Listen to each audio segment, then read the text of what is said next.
Thank you for joining us for Weekdays Live with Reverend Al Sharpton. Take the time to share this broadcast right now. Tell your friends it's time to keep it real with Reverend Al. Comment your questions now in the chat or call Reverend Al Sharpton directly on air at 877-532-5797. Now stay tuned for Reverend Al. This is Reverend Al Sharpton. As you watch the broadcast, support National Action Network. Go to www.nationalactionnetwork.net and be involved. You can join, take your membership right online, www.nationalactionnetwork.net. Getting ready to start the program, but we need you to be part of the movement.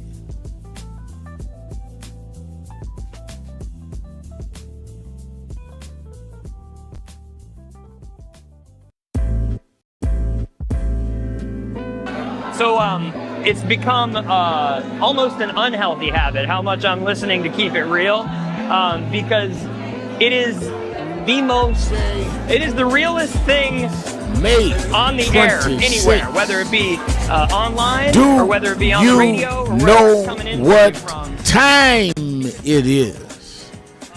It's Al Sharpton's time. And for the next 3 hours, it's time to put aside all pretenses, deception, denial, or fronting. The time has come to keep it real on Keeping It Real with Reverend Al Sharpton. A very good afternoon to you all across the country. Good morning to our West Coast listeners, and welcome to those listening on Sirius XM. Channel 126, The Urban View, where talk empowers and becomes action. I'm coming to you live from our National Action Network corporate headquarters in New York.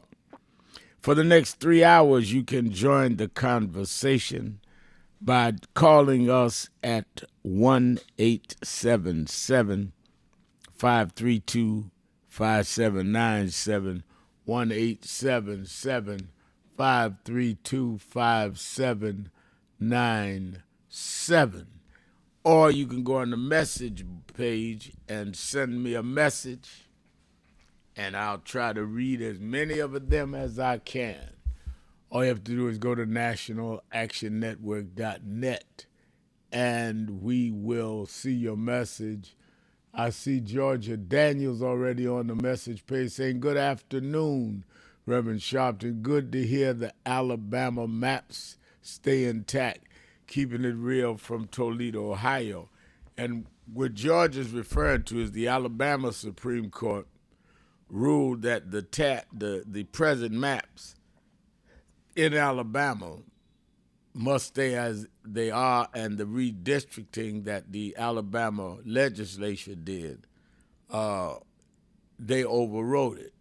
The only concern I have is that if they go to the Supreme Court, U.S. Supreme Court, they can override the Alabama Supreme Court.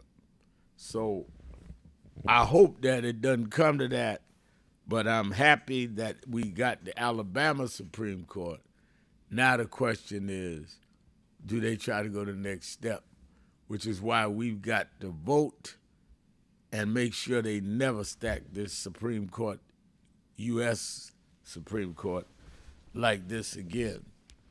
Also today is the election primary runoff in Texas, where you're going to see whether Cornyn can fight off, and most people do not think he can, this mega guy with all kinds of ethical problems, been accused of all kinds of improprieties, was impeached by the Republican legislature there, State Attorney General Ken Paxton. But, of course, he was been endorsed by Donald Trump, and most people think that most of the Republicans, because Democrats can't vote in the Republican primary, most of the Republican voters today, it is believed, will go with Paxton because of Trump. And I've seen a few interviews on television where people say, yeah, I know he's got questions. Yeah, I heard about the scandals. But we need change. We need somebody to be with President Trump.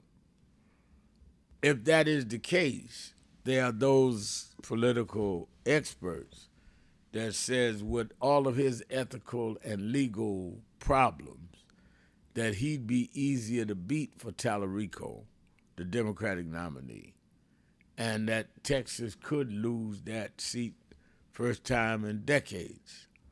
So some people are saying, I hope he wins because it gives us a better shot. That's definitely going to be something we watch. Early voting also started today in South Carolina, as the people in the legislature there and the courts are determining that seat. And that is, of course, the only Democratic seat in the state that's been held by our senior statesman in the Congress who's delivered so much, Congressman James Clyburn. And a lot of people are saying with thousands of ballots already cast from the military and early voting starting today, how can they redraw the lines?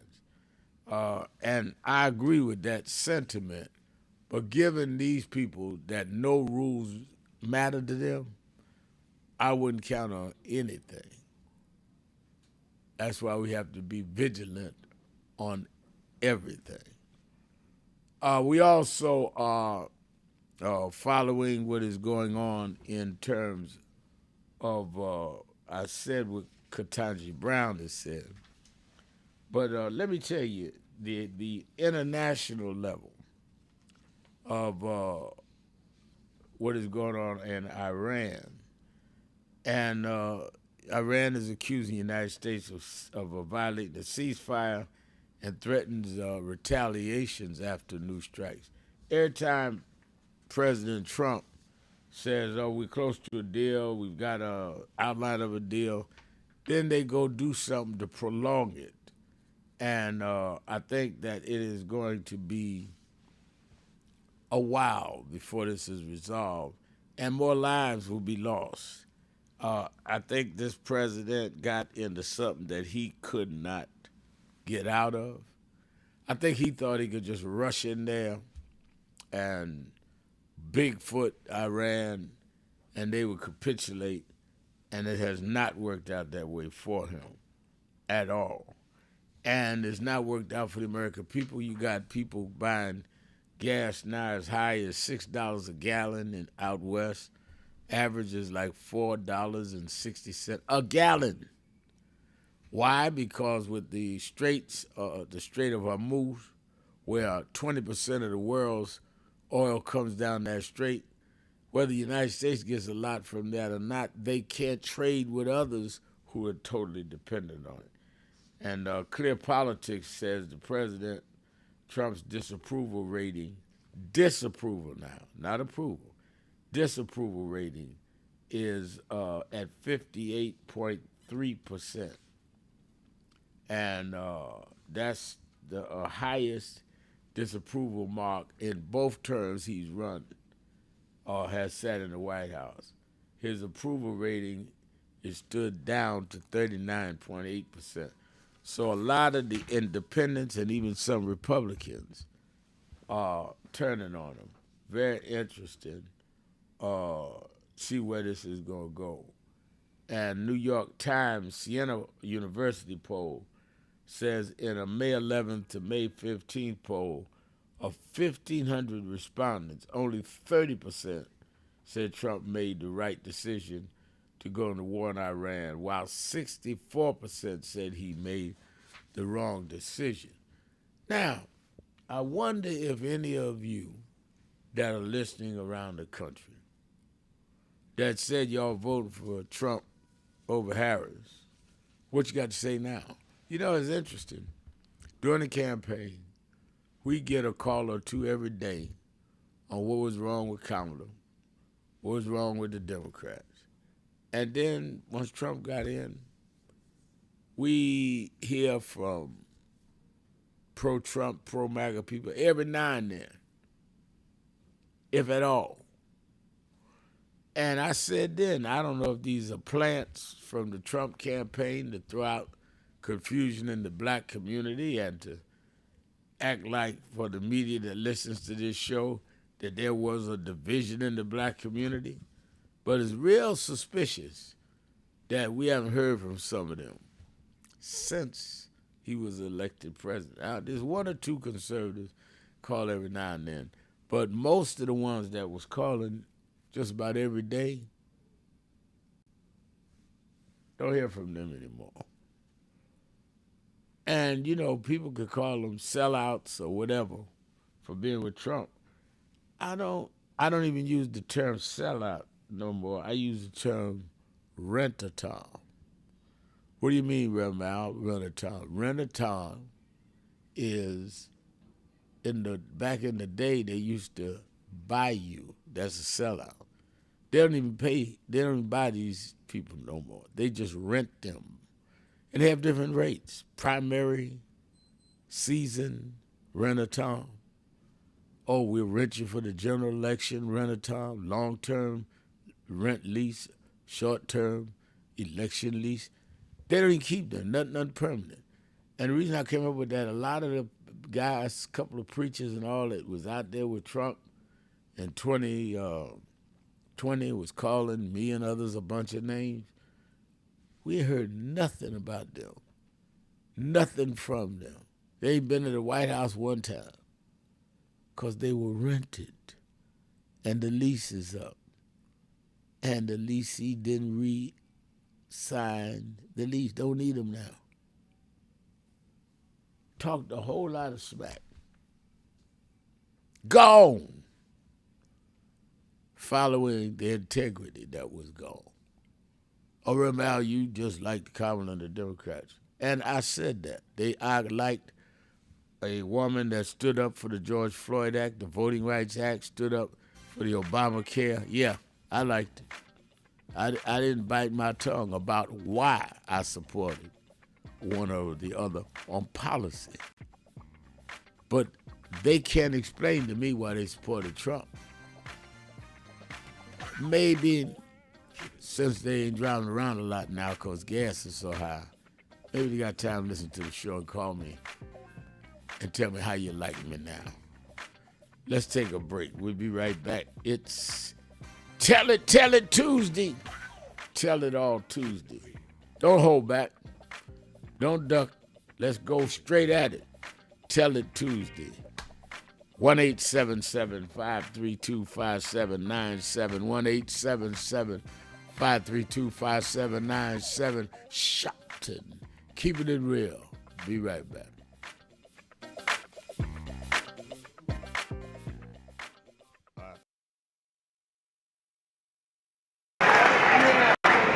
I remember I was 12 years old. I was a boy preacher in the Church of God in Christ. Bishop Shear knew my bishop, Bishop Washington. Bishop Washington, my mother was concerned I was getting into politics. They brought us to Reverend William Jones. His daughter's traveling with us.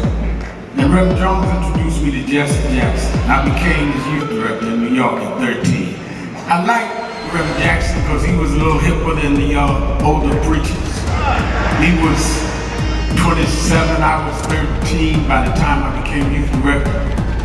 So he was like a father figure to me.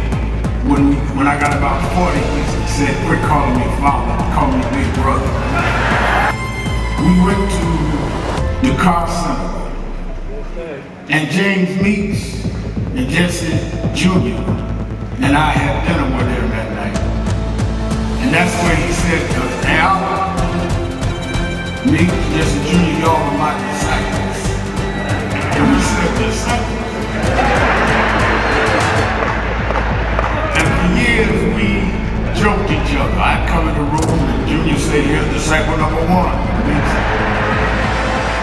But discipleship meant you carried forth the vision. The next day, he took me on the ferry to Goree Island, Mrs. Jackson. on Goree Island, he showed me where the slave camps were. And I will never forget, he said, Al, you see what that artifact is? I said, what's that? He said, they call it the door of no return. When you go through that door, you either made it to America to slavery, or you died in the Atlantic. The door of no return. But I talked to him about 3 years ago, and I reminded him, I said, remember you brought me to the door of no return? He said, yeah. I said, well, we did return. We returned the President of the United States, Barack Obama. We returned the Vice President, Kamala Harris. We returned with businessmen. They thought they sent us as slaves. We came back as global liberators. The problem is that too many of us did not join the movements that sponsored us. And there was a breakout in 2024 called Negro Amnesia, where you forgot where you came from and forgot how you got where you got. Therefore, they're trying to take back everything you had.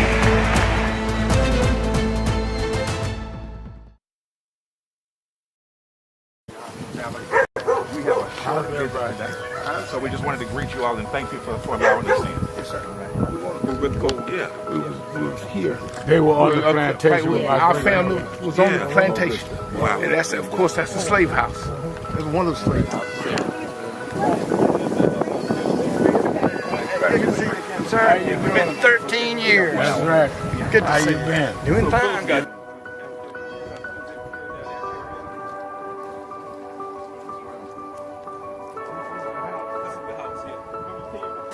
Last time, and we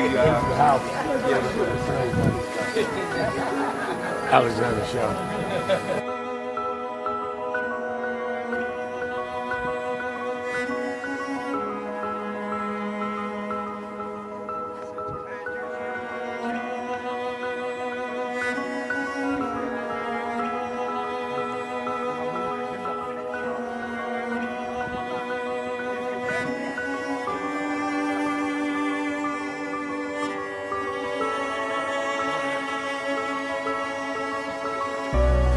How many slaves were staying there? I have no idea.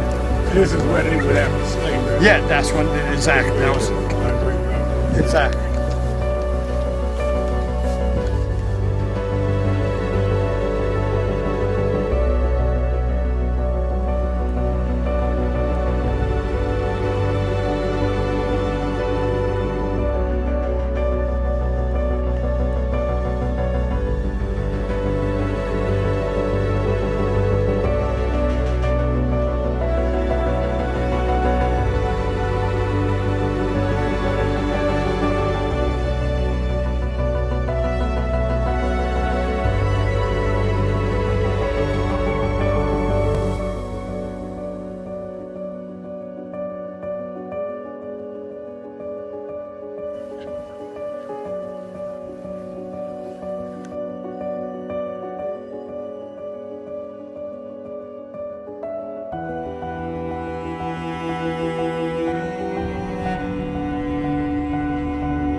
The two people that most influenced my life were from South Carolina, James and Jesse. Jesse right up the road with me. I went over his mother's funeral. Jesse walked me to my mother's casket. Wow. South Carolina. That's the balance of my life, James. Yeah. Civil rights, shoulders. But also where your people from too. Literally. Yeah, right. And when I knew Jesse was from James, I started president. Yeah. And James had died before I knew about it in South Carolina. Oh, really? Yeah. James died December 25th. He died Christmas Day, 06. And they came to do the story for February of 07. They came to me in January. His daughter swear that was his daddy and him pushing the information out. Wow. And I called Jesse and told him, do you know that my great-grandfather was a slave about 40, because Greenville right up to I-20. He said, I told you we was connected. That's why you gotta listen to me.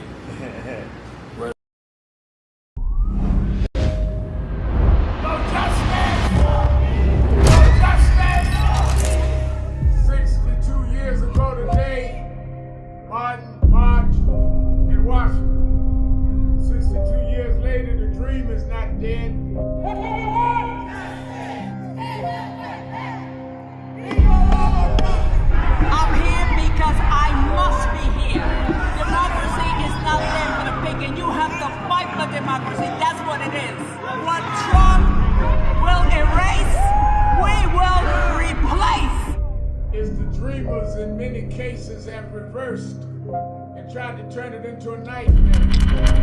We come to Wall Street rather than Washington this year to let them know you can try to turn back the clock, but you can't turn back time.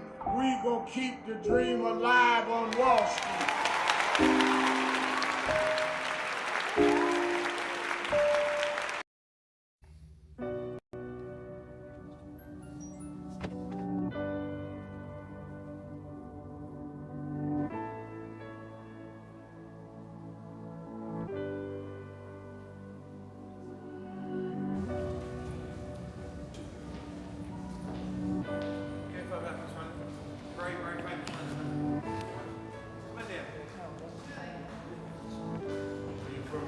In London, yeah. We've got many problems there.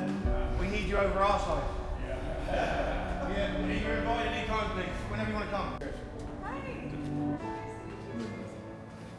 There we go. Guys, what's up, Doc?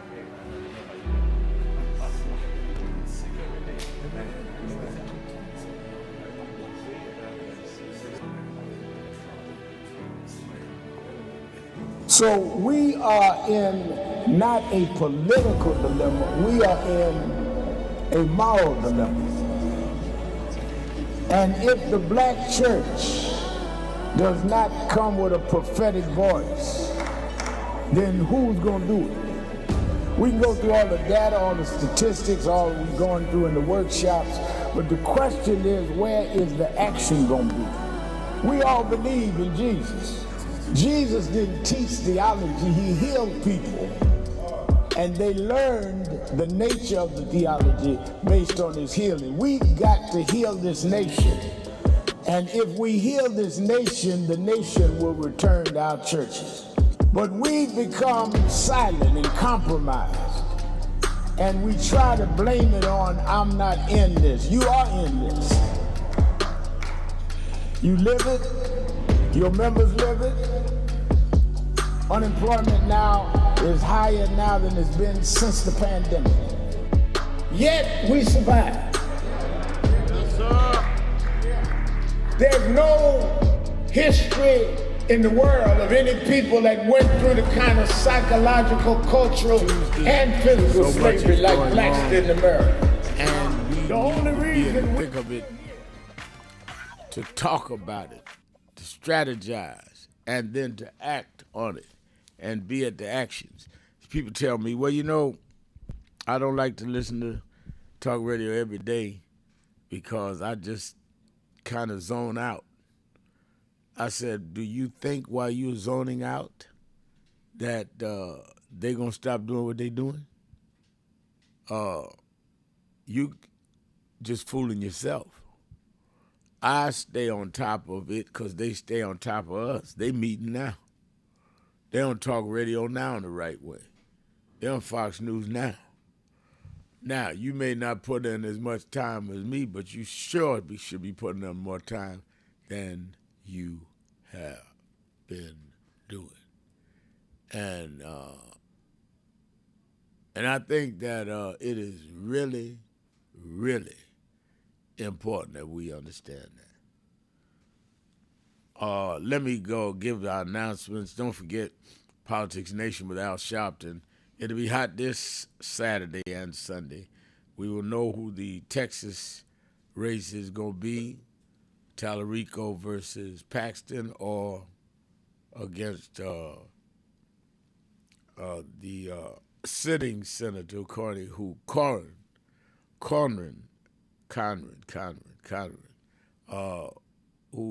will unlikely pull it off, they're saying.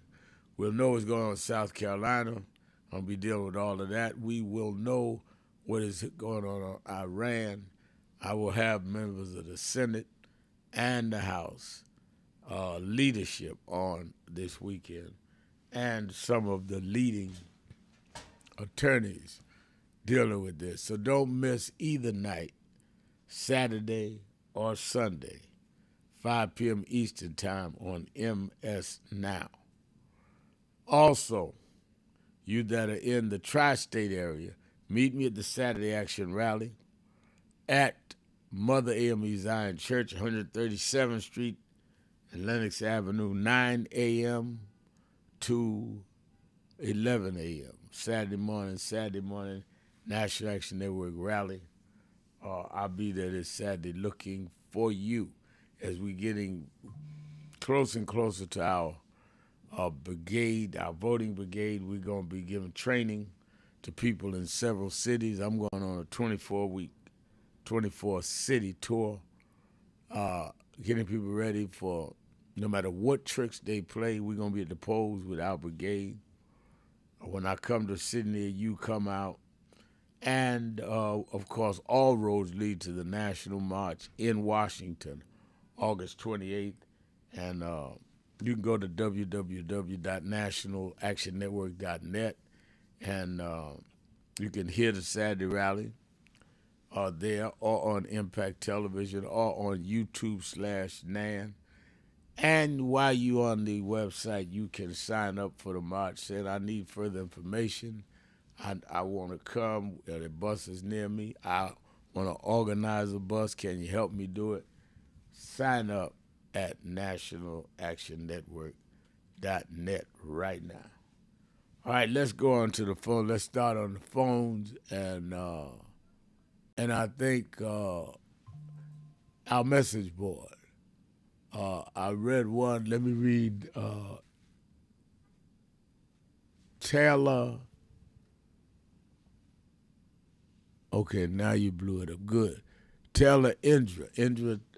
Taylor Indra says, how you doing, Mr. Reverend Al Sharpton? How you doing? I'm doing fine. I'm doing fine, and I'm glad you asked. I'm doing fine. Disco Brian says, let's be extra clear. Anyone supported uncommitted or Jill Stein or Cornel West for president in 2024 supported Trump.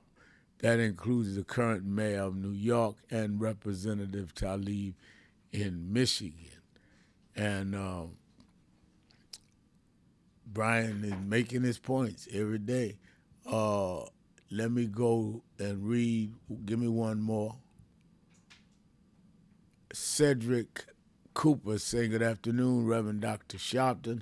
Along with us getting out to vote, we must get into working the poll stations in our district, in our area. That's exactly right. That's why I'm forming these brigades.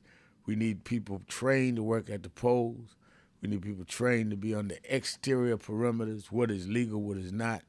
In the brigades, we need to have lawyers. We don't need to take anything for granted. All right, let's go to phones. Let me start in Cincinnati, Ohio. The Buzz with Ray. Ray, you're keeping it real with Al Sharpton. Yes, sir, Rev. Thanks for taking my call. Rev, a couple things. See, you got John Cornyn giving an interview that he's whining. He voted for Donald Trump 99.5% of the time, and he's whining. An 80-something-year-old man, which meant that if this vote of Trump going into Iran would have went to Congress and the Senate, they would have voted for it. I hope all this stuff comes out in the midterm. You know, you said it earlier that this runoff. Yes, the Democrats would be happy to not see Cornyn because he's an incumbent. They would rather see the challenger that Trump went with, because out of all his crimes, I don't think he's going to get elected. So, in my opinion, that's a win for the Democrats. But when it comes to this Iran war, everybody told Trump not to go in because they knew that Iran controlled the Strait of Hormuz. And so that just made Iran much more, in my opinion, much more stronger now in the near future. You know, so if they have a beef with the United States, they just going to close off the Strait of Hormuz. You know, now Trump is stuck. He don't know what to do, and he's got some advisors that don't know what to do. Some of them are even quitting. You know, some of his cabinet members are quitting. And one last thing. He's at the memorial putting a wreath on someone when this guy was a draft dodger. he got out of going to the war, and he calls people who was captured and killed in the war suckers and losers. You know, I call that a hypocrite. That's the nicest thing you could call it, but he did all of that. Let's take a break. Be right back. Keeping it real. Sharpton. Be right back.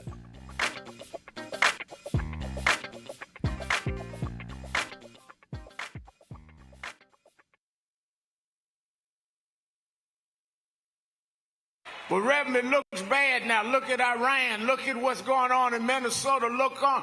Yeah, but I was raised by them to realize that after storms, if we do the right thing in the storm, if we organize, if we register, if we do what we're supposed to do, there's always a rainbow coming out.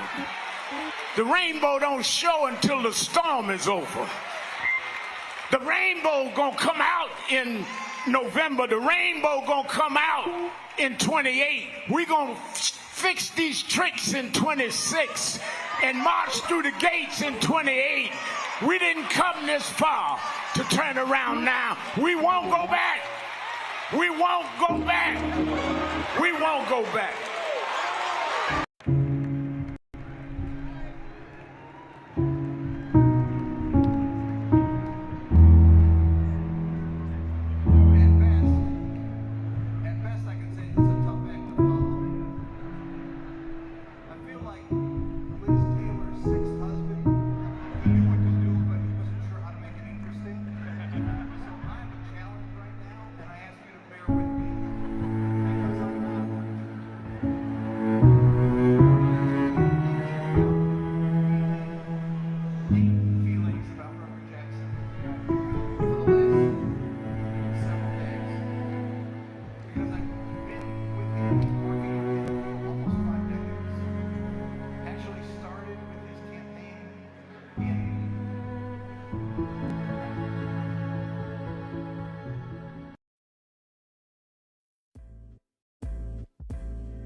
So it's become almost an unhealthy habit how much I'm listening to Keep It Real, because it is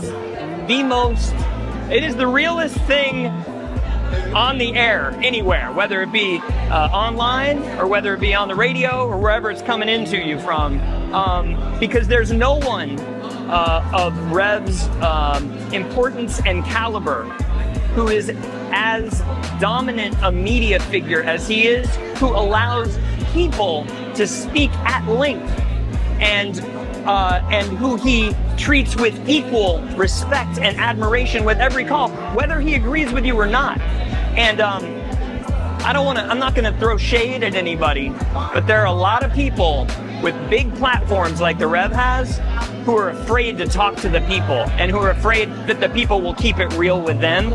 And he never shies away from anything any of us want to talk to him about. And he doesn't shut you up. It's not a soundbite, it's a conversation. So I would like people in media to learn from this man who is carrying MLK's torch. Don't be afraid of people. Listen to them, respect them, and stand in God and stand in truth. Thank you, Nan. Thank you, Rev. Thank you, everybody who puts this together and sends it out across the world, because we need much more of it. Bless you.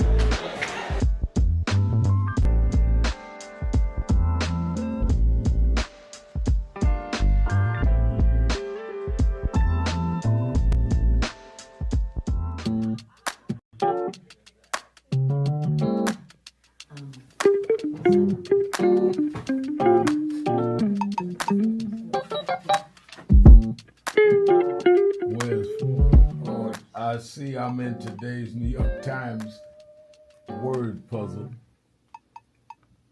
and they're asking what is Al Sharpton's title for short.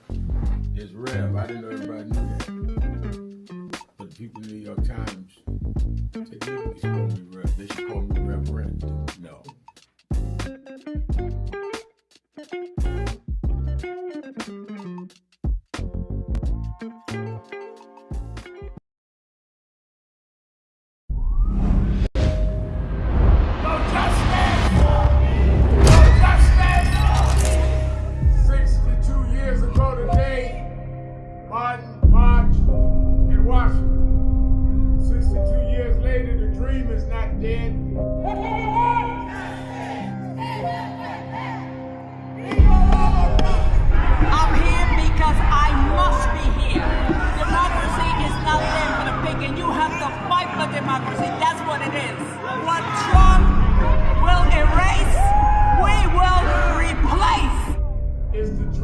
in many cases have reversed and tried to turn it into a nightmare. We come to Wall Street rather than Washington this year to let them know you can try to turn back the clock, but you can't turn back time. We gonna keep the dream alive on Wall Street.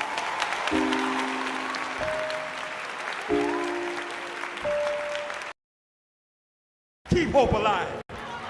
Keep hope alive. Keep hope alive on tomorrow night and beyond. Young America, hold your head high now. We can win. You must never stop dreaming. Face reality, yes, but don't stop with the way things are. Dream of things as they ought to be. Dream. Face pain, but love, hope, faith, and dreams will help you rise above the pain. Use hope and imagination as weapons of survival and progress, but you keep on dreaming, young America. Dream of peace.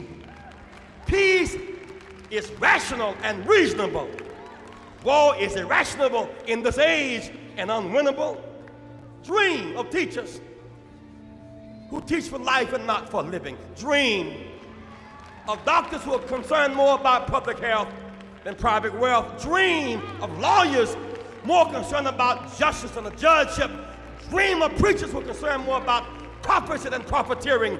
Dream on the high road with sound values. You must never surrender to inequality.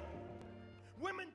I thank God I was blessed to have both in my life. Both historic, strong figures. But if I misuse them and listen to not only figures that are not as historic as them, but figures that had nothing to do with the calling and purpose of my life, I would live confused. I'd be double-minded. I'm clear. And what I want you to do is be clear. Clear on who you are and why you are.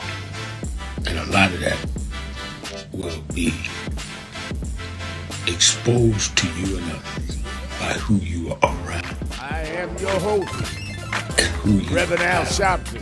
to enter your head. Tell it Tuesday. Let's go. Let's stay in Cincinnati. Let's go to Ozzy at the Buzz in Cincinnati. Ozzy. Yes, sir, Bishop. I want to say first that many people are honored by the words, not so much by their deeds. But I honor you by calling you my bishop because of your words and your deeds. Not many men have walked this earth that can proclaim they have touched people by both words and deeds. I honor you for that. I appreciate that. Thank you. I say that prior to me saying something that you may, and many Democrats are going to be upset with me for saying. Mm-hmm. And that is for the Democrats to call upon high school students who have gotten scholarships to the SEC or the ACC and the Southern universities to not take advantage of the opportunity to both get a quality education and get paid for doing it. And some of these players in football and basketball will make hundreds of thousands of dollars over the course of their 4 years. I am upset with Democrats for implying that this is a necessity when in 2024 we all saw the train coming. And I used to complain last year a little bit too much, I believe, about the lack of urgency for the Democratic Party to react to what is and what is to come. And for them to say that this is what is necessary today, to me, is foolishness. Because as soon as these black kids say, I'm not going, you know that these schools are going to recruit white players from AA and AAA colleges to fill those spots. And what if they don't? Then the chances of the entirety of the NCAA athletics shutting down hurts all students everywhere. I'm calling on the Democratic Party to get serious about the means in which they fight this. If you want to fight it with athletes, Why not go to the major leagues, the NBA, the NFL, the Major League Baseball, and tell them guys, look, you owe us too.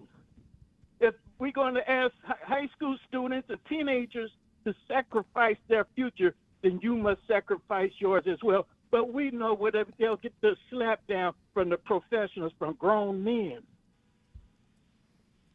Let me say this, Ozzy, and I thank you for your call as always. I think there's arguments on both sides. There are those that say we need to break these colleges, and I agree with that, and hit them in the pocketbook. And there are those that say what you said, these young athletes deserve a shot at making a good living. They've worked toward it. And what are we going to do about their future? And I've said, and others have said, there's sacrifices in every movement, but these sacrifices are determined by the athlete. I think that, and I've been in discussions about it, I brought it up on shows over the weekend.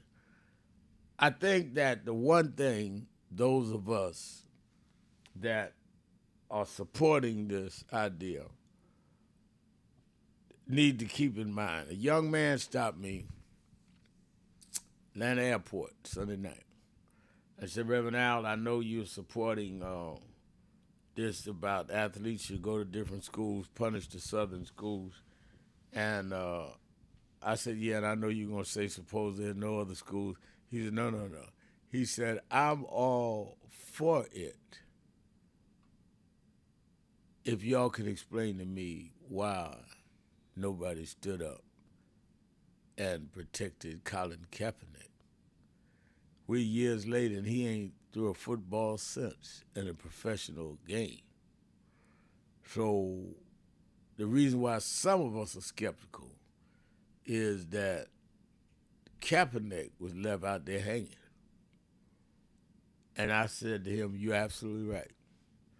So if we do get some athletes to stand up on this time, we've got to be prepared to put our arms around them and protect them and have alternatives for them to play somewhere else.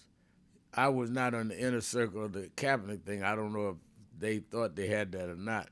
But if I'm going to be in this, I'm going to insist that we have a strategy, that we're not looking for martyrs. We're looking for people that'll stand up that we can cover. But don't ask people to stand up if you're not going to cover them. Thank you for your call. I think, Ozzy, you raised the issue that we need to discuss out loud.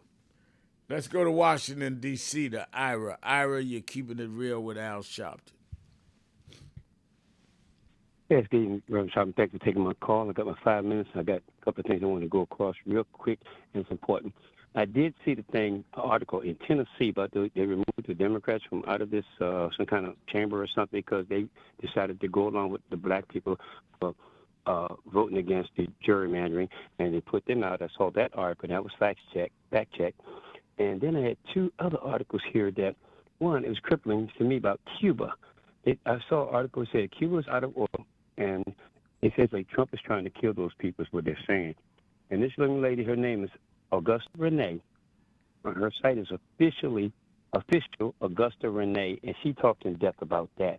And that's why I'm not going to go into detail because on that site, what she has is on Instagram. She goes into depth on it, and it's really interesting about what they're doing. They have no power, no water, no schools, no food, no nothing, no oil, no trucks can ride. So that's just crippling that country, Cuba. And then this last one I want to go on real quick. This young lady name is Anelia Sutton. Her site is AneliaSutton.com. It's ANELIASUTTON.com. It's a straight site, no other site. It's hers. He was talking about this U.S. slavery class action, $3.3 billion lawsuit that they're about to empower on, and they were saying that they always don't have money for. They have money for war. They have money for everything else. They don't have the time, the right time, and 123 countries in the The United Nations voted slavery is the gravest crime against humanity. And she says that power is never given back. It is claimed. And that's what she's going for. So her site, like I said, is official site is AneliaSutton.com. And it's straight to the point. And I think people should take a look at that because it's kind of interesting. And it makes a lot of sense. And my last thing, Kamala Harris should be one to run again because, for the simple fact, she told these people in the beginning, and they didn't listen to it. They thought she was crying wolf. Now, I think they believe her, and they should come back to letting her go at it again, and she'll probably win it hands down. I don't care how they say they don't want no woman. She's going to win it hands down, no matter what. Everybody's good, but I think she deserves a chance to come back and kick somebody's backside. That's my call for today, Reverend Evan. All right, thank you for your call. I'd like to hear some other callers on that. People asking me who should run. Should Kamala run again? Should Westmore run for president? Should Cory Booker run? And there was one more name they was throwing at me. I'll let some of you give your opinion. Should Kamala run? Should Westmore run? Should Cory Booker run? Or should some people saying this is not the right time after Trump, a black can't win? What do you say? I think this is Tell It Tuesday. That's a good issue that Ira has put out there. Let's get some callers on it. Let me go to Andre in New York. Andre? Doing today? I'm doing well. Good. I'd just like to give a report on our trip to D.C. with the huddle this week as we lobbied Congress and the Senate on this reconciliation bill. Go ahead. So we went into D.C. with popular democracy, and we lobbied Congress and the Senate to not support the reconciliation bill by enhancing funding to ICE, right, as to their practices are totally brutal and disruptive to our communities.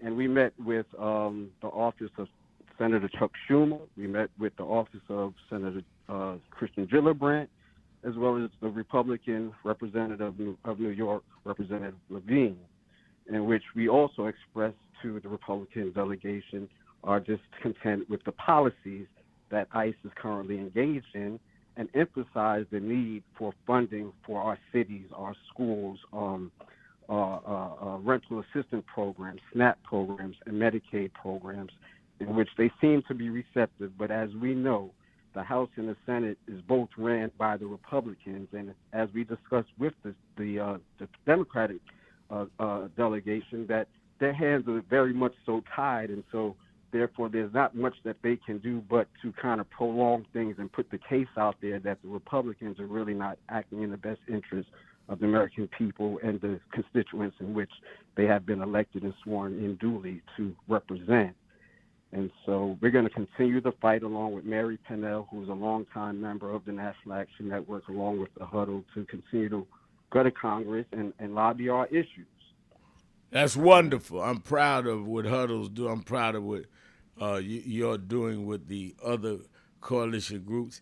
And what you're saying, Andre, is so important to go right to the senators and congressional representatives or the people in their office, because they need to hear Senator come off the floor, Congressman come off the floor.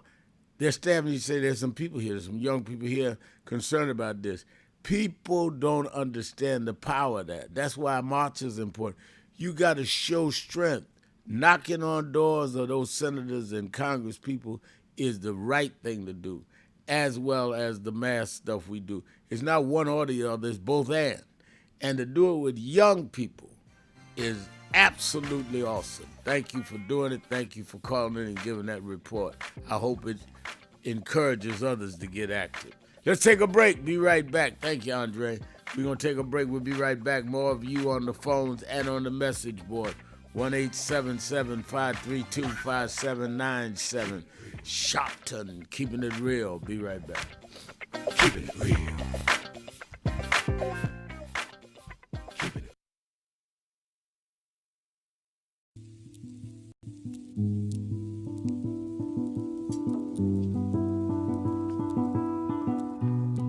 I had a thought this morning that I want to share with you about mentorship.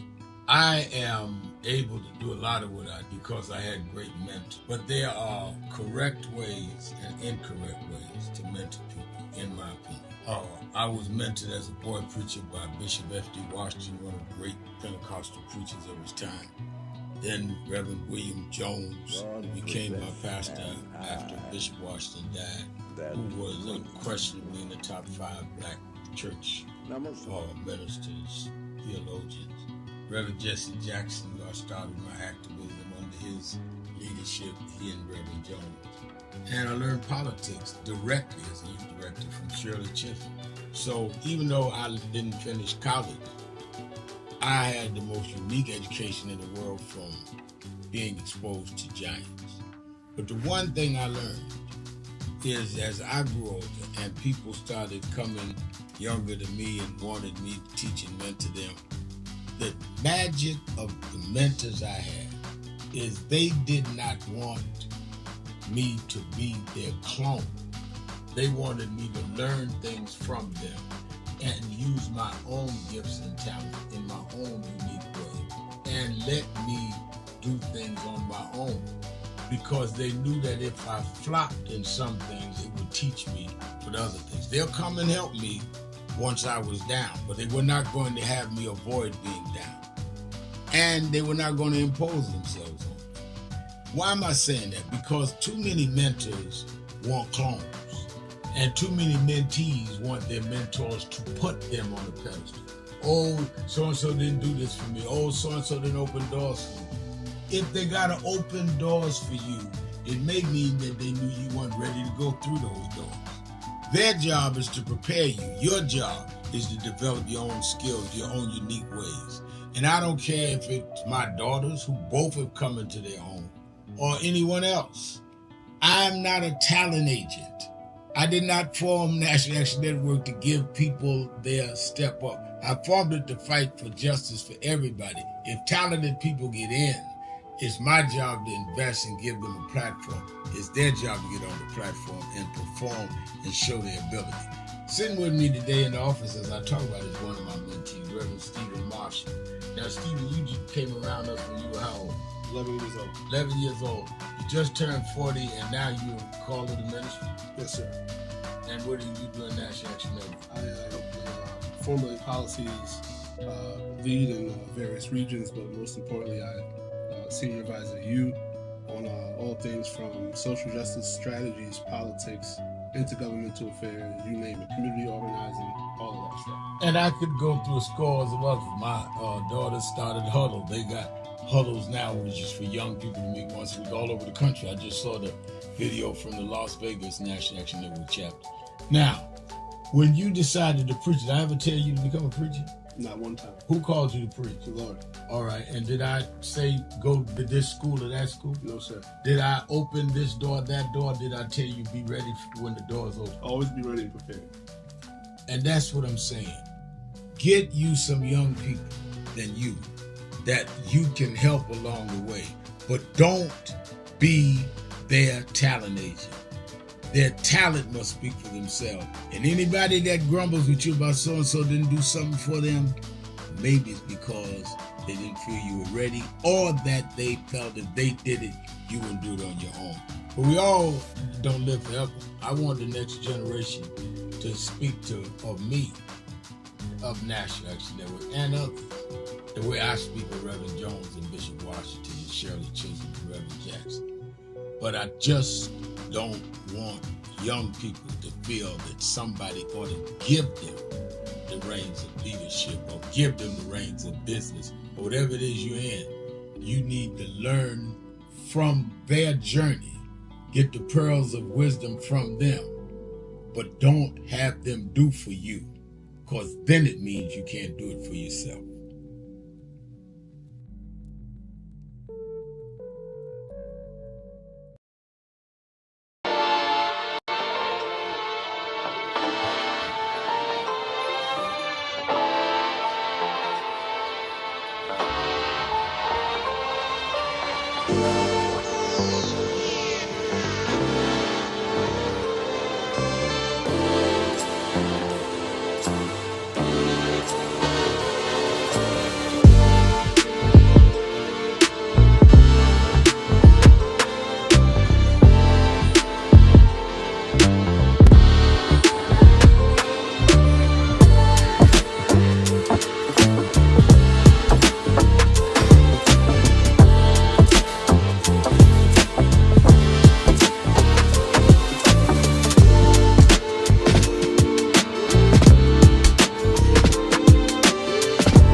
what time it is?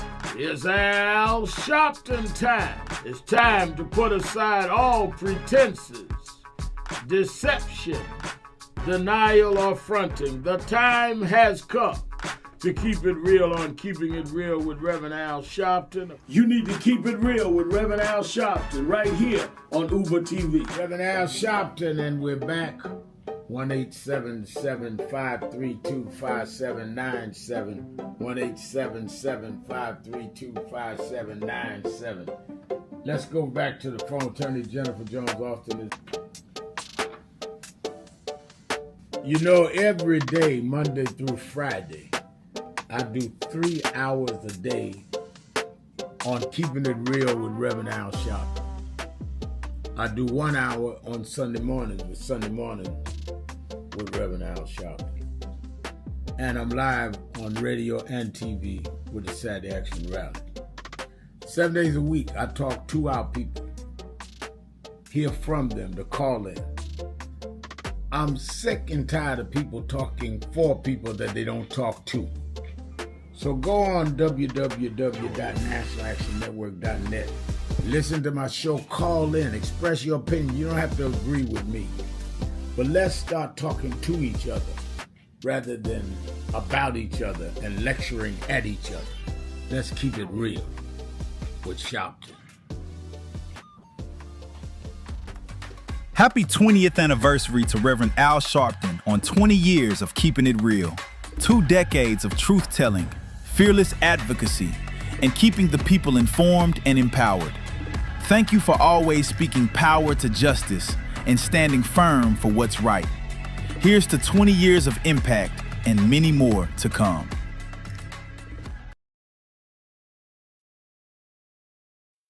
Some of you forget where you come from and forget how you got there and act like you got there because you were qualified or that you had a good resume.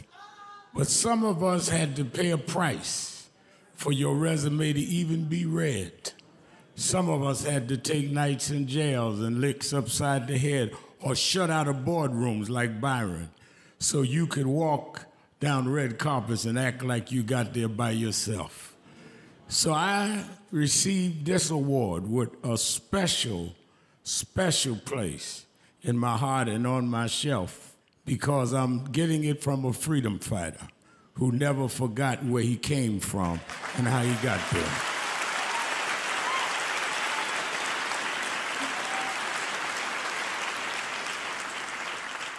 Yes, we've come a long way.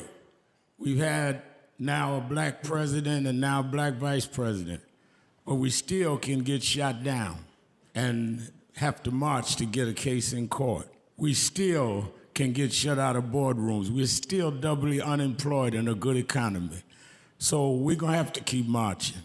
And I thank not only my family, a mother that raised me by herself, but I thank that lady at the end of the march that knows she won't be on TV that night and knows her name will never be in the paper, but she believed in me enough to get at the end of the line and make me look good. Because Dr. King used to say, if you call a march and no one shows up, you just going for a walk. And I want to thank those that marched with me. 32 years ago, here in Los Angeles, we marched.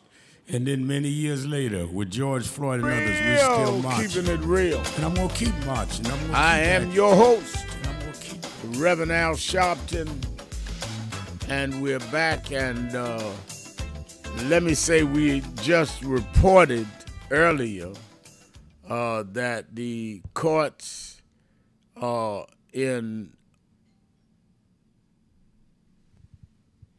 down have stopped the redrawing of the lines, or stopping the vote. I'm trying to get it correct. And then I just got a bulletin, a text, that in South Carolina, they have won. And one of them that has been leading that fight there has been our National Action Network, National Religious Affairs Director, and Trudy Grant, who's his coordinator. They've been at all the hearings, been lobbying the governor, been working on the legislators, and they are live on the air. They're on the phone. I want them to give me a report.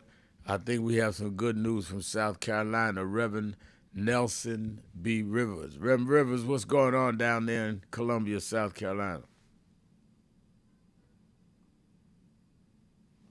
I don't hear Reverend Rivers. Just adjourned with a victory. They refused to pass the map. They refused to take Jim Clyburn's seat. They refused to take the votes from black people. We've been working on this, as you know, since last week. We've been up here 3 or 4 times. We met with the committee, gave testimony, but today, about 10 minutes ago, the state senate adjourned after they could not get enough votes. And miraculously, we got several Republicans to vote with us, including one from Beaufort who made a tremendous speech. But the Black Caucus, the folk who've been working hard on this, our efforts, being here almost every day, talking to people, and right now having a press conference to announce the victory. And they give us a shout out on the podium for the state news and probably the national news if we came down to talk to you. But the good news is South Carolina has stopped this effort to try to redistrict. They stopped this effort to reapportionment. Jim Clyburn's seat is safe as it was. A big part of it, Rev, is we had the first day of early voting was today. And we had more people to vote this morning for early voting on the first day than early voting, period, in the last several years. We had a tremendous turnout. Black churches all over the state had a video that I did to send out. Many of them played it. The ones who didn't get it, they announced it themselves, and we had a tremendous turnout. We had 26,000 people in the first hour of early voting in South Carolina, which is unheard of. So it's a great victory. Thank you for your support, your leadership, your encouragement, and all this work coming up and down this road. Trudy Grant and I have been running up and down this road almost every day, but it paid off because today the state senate, with us as witnesses, voted to end the session. They have sent the bill back. It will not be coming up. They will not be taking that district, and most importantly, they will not be taking the right to vote from black people. I believe we're the first southern state to actually not do it. All the rest of them have done it. And so that happened because of the work of the National Action Network on the ground, our close relationship with members of the Black Caucus and members of the General Assembly that go back a long way, and including the senator from Beaufort who just gave a marvelous message from Hilton area, Beaufort area, Senator Tom Davis. So we got it. That's done. We're going to be talking to the press ourselves shortly. But the great news is you're the first to get it in the news is that we got it. They voted against it. It's a done deal. Jim Clyburn's district not only is safe, now we can turn our full attention to turning out this vote because we, for the first time in South Carolina, we have a complete list of black candidates for every statewide office that's being run for, including the governor, the young man you had on the show, Jermaine Johnson, Right. and the rest of the ticket. So it's been a big day in South Carolina. We're just getting started. Now, but, y'all have been there every day and lobbying Republican and Democrat and even the governor. Talk about what it takes to get this done, because people around the country need to know that we're not just doing stuff. It can work. First, you can't quit. And then, frankly, it depends on relationships. If you've been on the ground for a while, and even when you're losing, you're still on the ground, you have relationships you build. But the best thing was that the caucus started working early with us, and we were able to turn some tables around. And the effort is required to come up and down the road 100 miles one way every day, back and forth. We're about to do it again, and building relationships. But the main thing was the clarity of the message. We never got off message that we interpret this as an attack on the right to vote of black people. When you take the only representative we have in Congress away from us, that's an attack on the right to vote of black people. We kept beating on that and beating on that. We testified at the hearing. We testified up here in the halls, and we walked with folk over and over again. It took a lot, but it was worth a lot. And so I'm grateful that we were able to do it. Trudy Grant is a soldier, as you know. We worked up and down this highway, and then one-on-one, talking to folk. And we found out that there were, in fact, one of the guys we had the hardest time with from where your ancestors are from in Edgefield, he was the first one. He told them I sent you his video, and he said, if we do this, we're going to upset black folk, and the black vote's going to turn out. Yeah. Well, he was right. He was a prophet, because the black vote turned out this morning. That's what happened. Wow. And the argument was today, you can't stop an election that's already started without violating the rights of the people. And our strategy was over the weekend to get the word out to black folk and all folk, but especially our folk, go vote this morning. So when I went to vote this morning, the line was there. Everywhere they went, there was a line. More people voting on early voting than voters in regular voting. So the strategy worked, talking to the people, having enough integrity and enough. I think you have to have the trust of the folk. Folk got to believe that you aren't doing this just because you're trying to get your name in the paper. And it worked. And I can't say enough for our Black Caucus. The chairperson is a woman, a sister named Annie McDaniels. They're soldiers. They're locked down on this. They did not back up, did not back down. And the hearing we had on last week that really set the tone, the guy just gave us credit for the hearing on testimony. He was making the point by showing up, 76 people went to testify at that hearing. And they kept it open because when we signed in, they were going to leave some names out. And by keeping it open, Trudy got a chance to give her testimony. I had a chance to give mine. It's a teamwork. It requires folks that you have relationships with, and some folk you don't have relationships with. If you're right, you'll at least ask everybody to do right, whether they're with you on other things or not, and that's what we did. And thank you for your support. Thank you for your leadership. Thank you for getting this out across the airways. And people ought to know we are the first state that turned this thing around. Everybody else is gone. And now Alabama got theirs turned around today, but that was by the district court, which it should have done, but that's still suspect because the Supreme Court might reverse them. We're not going to the court.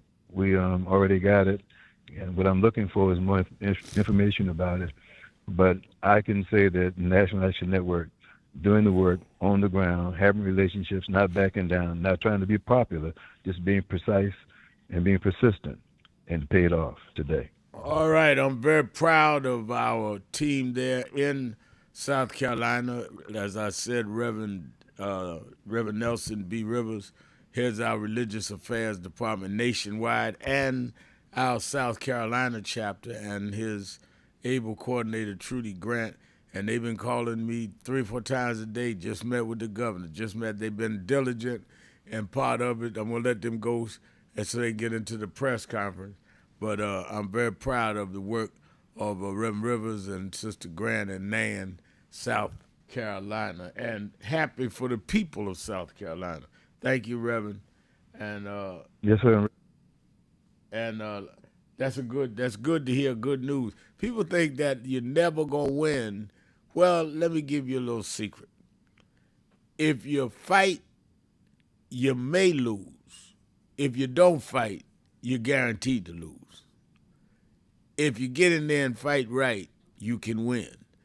I'd rather lose giving my all than to lose because I was too much of a coward or cynic to not fight at all. And I'm glad they fought that fight. Like he said, this is not the other one. We're hoping the courts doesn't go to the Supreme Court. In Alabama, the Supreme Court has ruled, but that's the state Supreme Court. It can still go to the federal national Supreme Court in Washington, and they could erase that. I hope they don't. But this didn't even go through the courts. This where the legislator, including the Republicans, voted they're not going to change the line. So this is done. South Carolina is salvaged, and I'm glad to hear that. Again, congratulations to all of them and to Jim Clyburn, and who I think we need in that Congress more than ever. He is a strong hand, respected hand, and we need him for the fight. Let's go to Richard. Richard in College Park, Georgia. Richard. Good afternoon, Raymond. Good afternoon.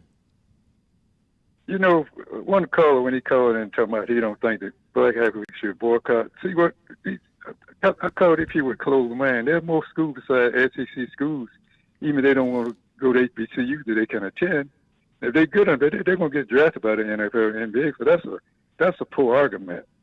Really, I mean, I don't understand why that would be the best thing to get their attention. I guarantee you they do this, particularly in Georgia. With all these blacks that go to Georgia and Georgia Tech, all these predominant PWIs, they would have a fit if they started losing black athletes because of this, these crazy laws that's coming up with. That's the best way to get their attention. So what he's saying, that doesn't even make any sense. Their school way outside the SEC conference where they can attend if they wanted to. So that's a poor argument. How do you feel about that? Well, I mean, I think I said I think when he called, I said what I felt. I feel that I think the moral stand is right if you are sitting there dealing with, as you say, raising the contradictions, raising what we need to do, and to make sure that we're gonna salvage whoever would take that stand. Now, you're stating a school which is one, but there are other schools that's differently situated. I think that I don't call on people to do anything that I don't say what is the strategy. So I think that's my view on that, Richard. Thank you for your call. Let's get ready to take our break. Before we go now, go ahead. Comment on as a disabled vet, I feel insulted every time that I call him an orange buffoon, go to Arlington Cemetery and give a speech, maybe like he care about veterans when he don't. He says veterans are losers. They don't like him seeing severely handicapped vets. He's going to get up there and give a speech when he know he's not being sincere. I mean, that this guy's nothing but a hypocrite. Yeah. I really took it as an insult being a disabled vet yesterday here at all in the cemetery. Absolutely. No question about it. All right, let's take a break. Be right back. Sharpton. Keeping it real. Tell it all Tuesday. Be right back.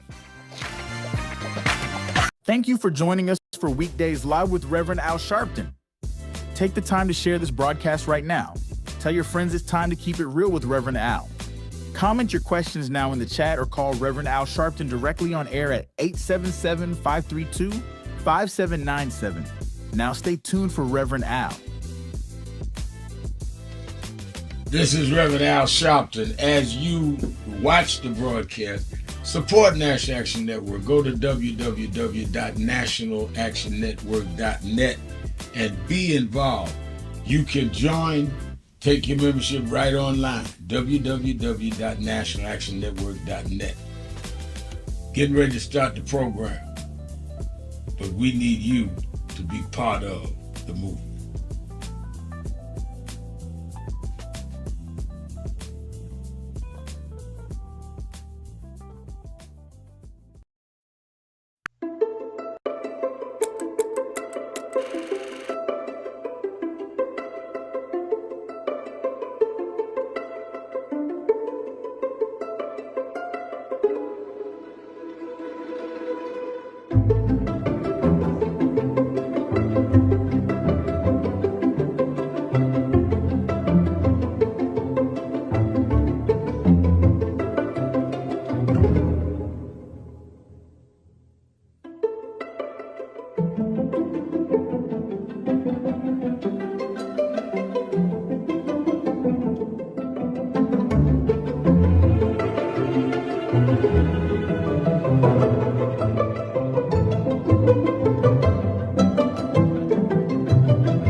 So who is Al Sharpton? Sharpton anyway.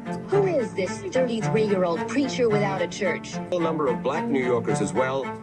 He is little more than a pudgy exhibitionist who can be counted on to show up, bullhorn in hand, at every racial incident.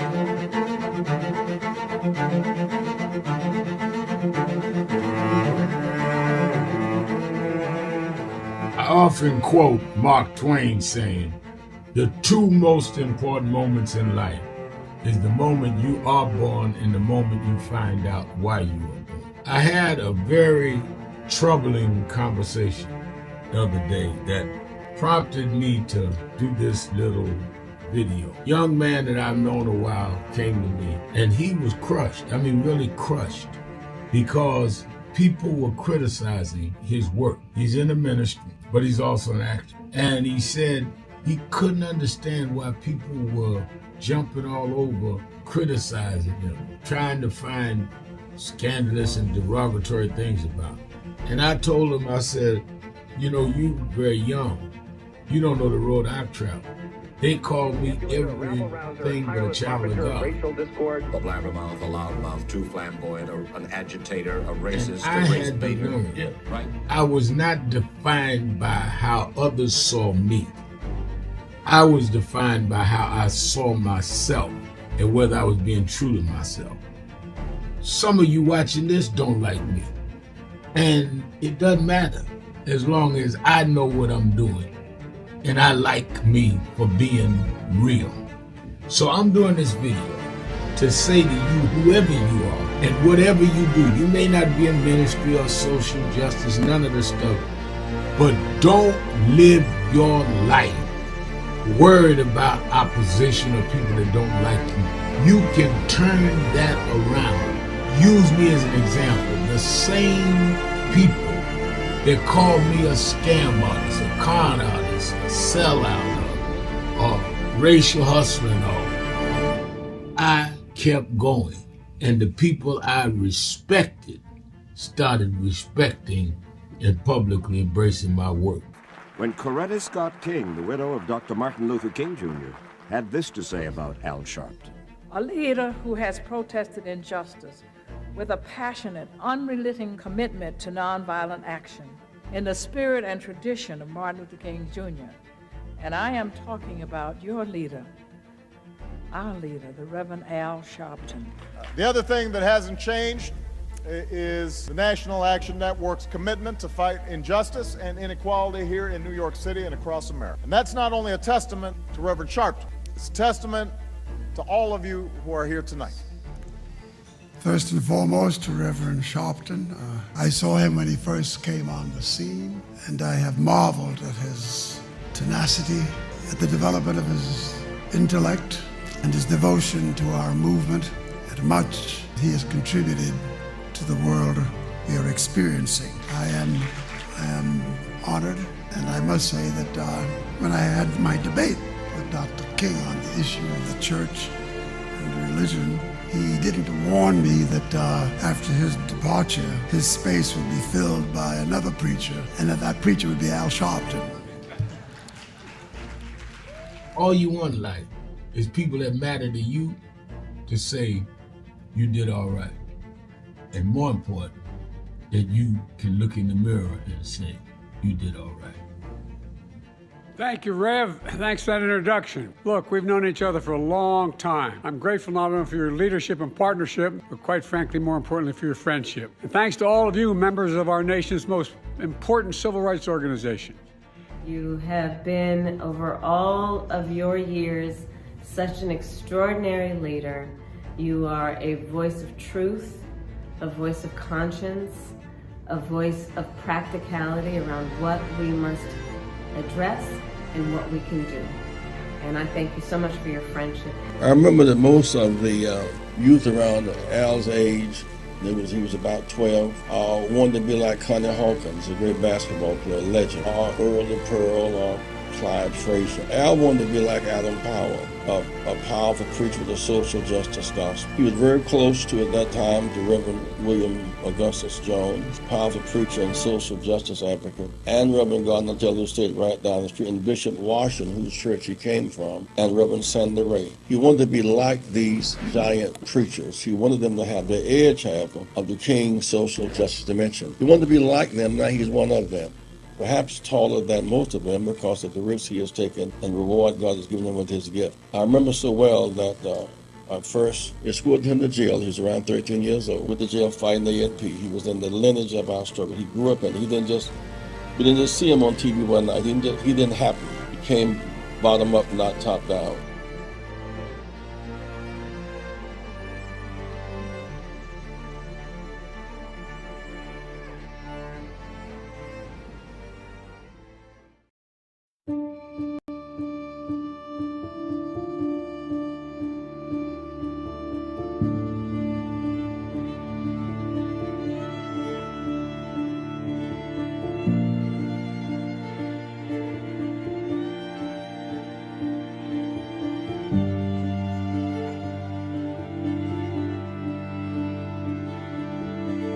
Robert Culp used to do a show with Bill Cosby, I Spy, and he did a documentary on breadbasket, Robert Culp.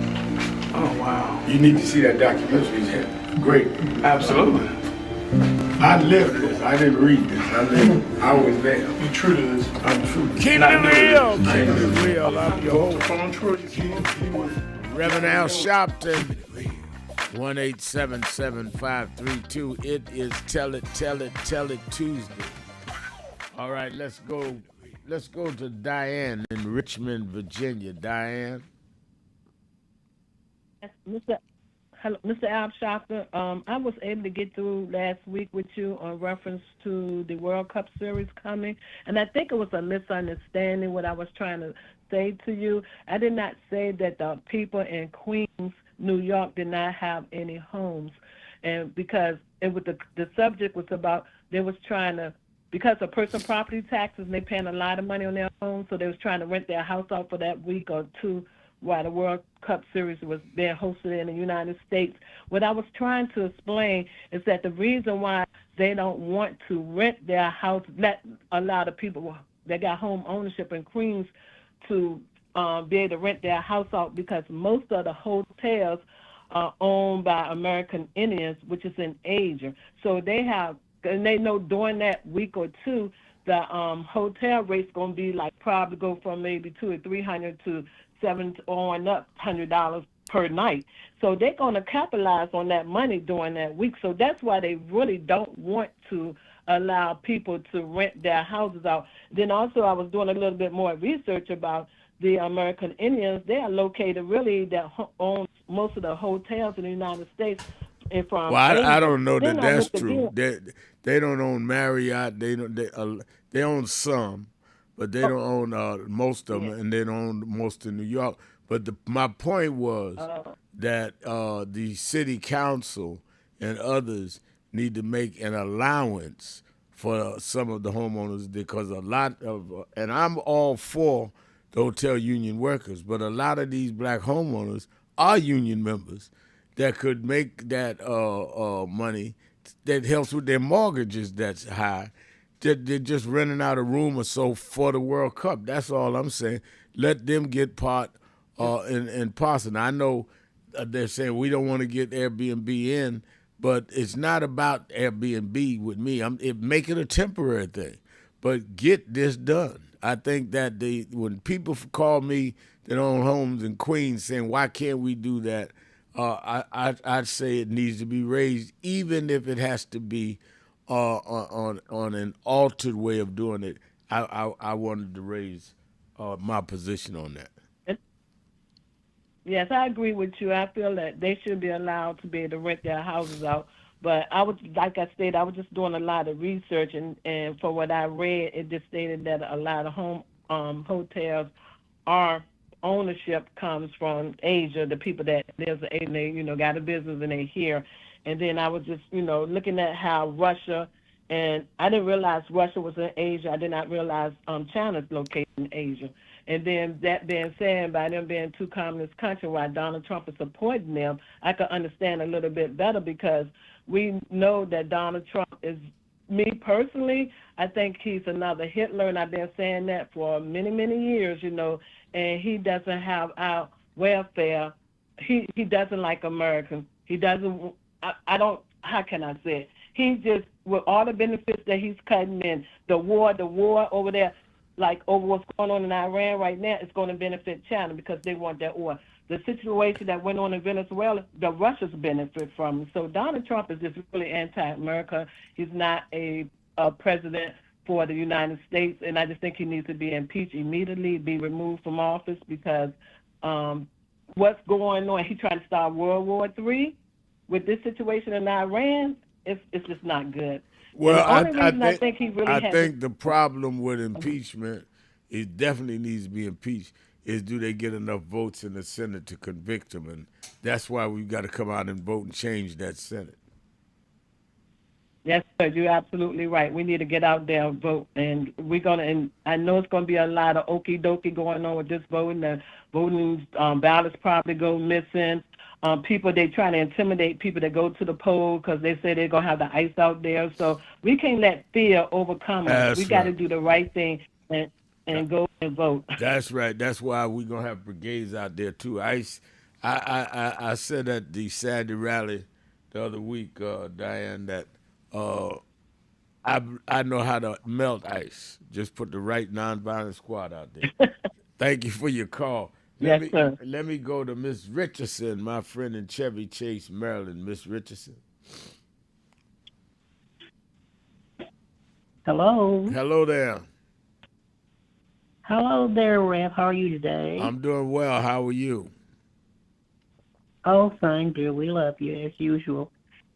I heard on this station, C-SPAN, they're talking about Netanyahu and this other one, Putin, and the criminal offenses that both sides have done. I was glad to hear it. But, Rev, you know how they'll talk and talk. They'll talk a hole in your head what they're going to do to have people held accountable for what their actions. These two entities, I'm telling you, the civilians, women and children particularly, and of course men too, but men is supposed to be able to solve things, you see. And I just don't know what's wrong with the human man mind. What's wrong with men's minds when it comes to their women and their children, and then they still want to poke their chests out as though as if to say, well, we can still do our part and blow up you too. How does that solve anything, Reb? I mean, Reb, I think you said all of the religions does not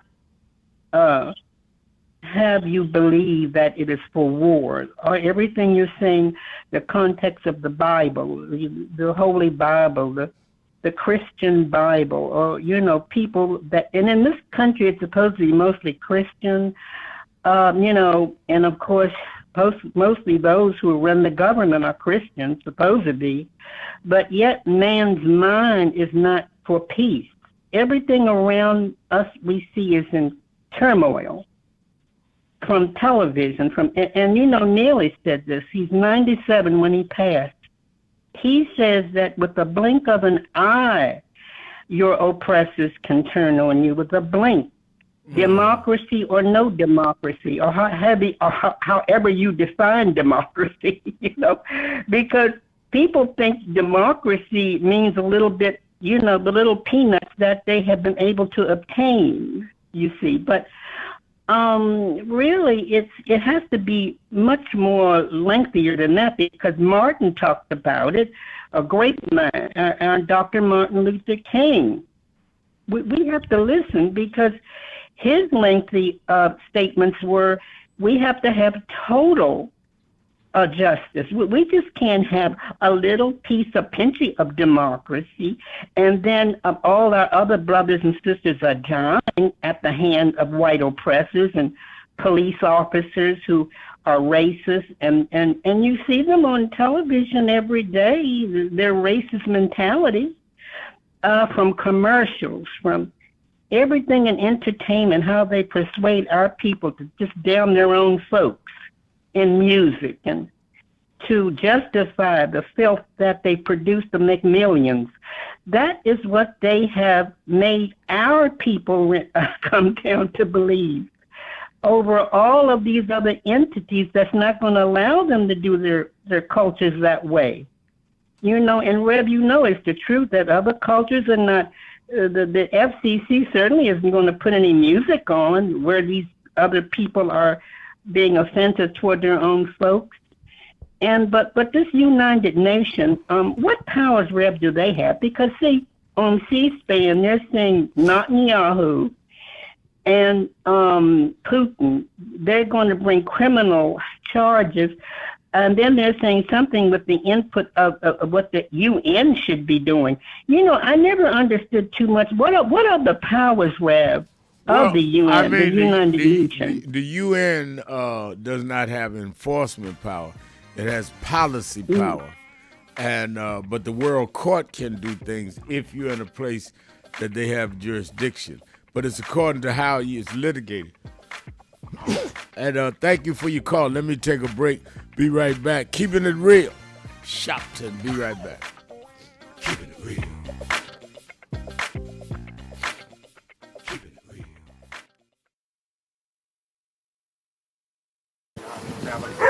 We have a short visit today, so we just wanted to greet you all and thank you for allowing us in. Yes, sir. We were cool. Yeah, we was here. They were on the plantation. Our family was on the plantation. Wow. And that's, of course, that's the slave house. That's one of the slave houses. Sir, it's been 13 years. That's right. Good to How see you been? Doing fine.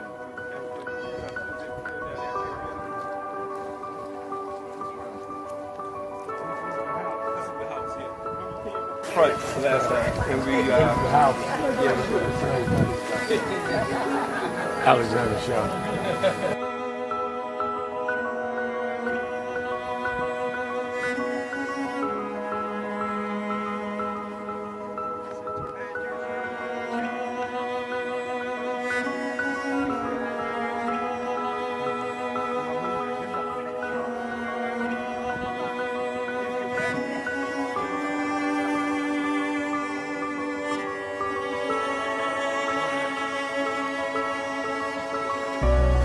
How many slaves were staying there? I have no idea. This is where they would have a slave. Right? Yeah, that's when exactly. That was exactly.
The two people that most influenced my life are from South Carolina, James and Jesse. Jesse right up the road with me. I went and spoke at his mother's funeral. Jesse walked me to my mother's casket. Wow. To South Carolina. That's the balance of my life, James and Jesse. Yeah. Civil rights, shoulders. But also where your people from too. Literally. Yeah, right. And where I knew Jesse was from James, you know, I started president. Yeah. And James had died before I knew about it in South Carolina. Oh, really? Yeah. James died December 25th. He died Christmas Day, 06. And they came to do the story for February of 07. They came in January. His daughter swear that was his daddy and having pushing the information out. Wow. And I called Jesse and told him, do you know that my great grandfather was a slave about 45? Because Greenville right up to I-20. He said, I told you we was connected. That's why you got to listen to me. But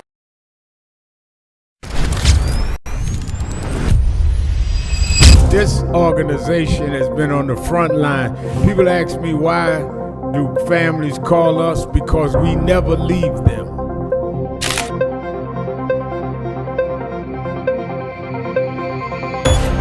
No justice. No justice.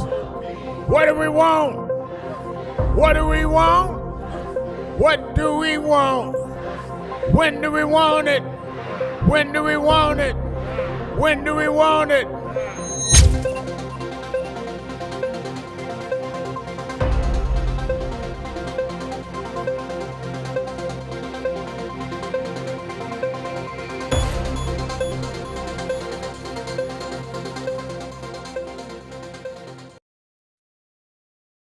That I want to end. He talked about the dry bones in the valley. I'll tell you that. The only reason that the wind could blow life into the bones is because at some point they had to be connected. If the wind had blown into a disconnected body, it still wouldn't have worked. So before he prophesied to the wind, they had to first get the foot bone to connect to the ankle bone, and the ankle bone to the calf bone, and to the knee bone, and the knee bone to the thigh bone.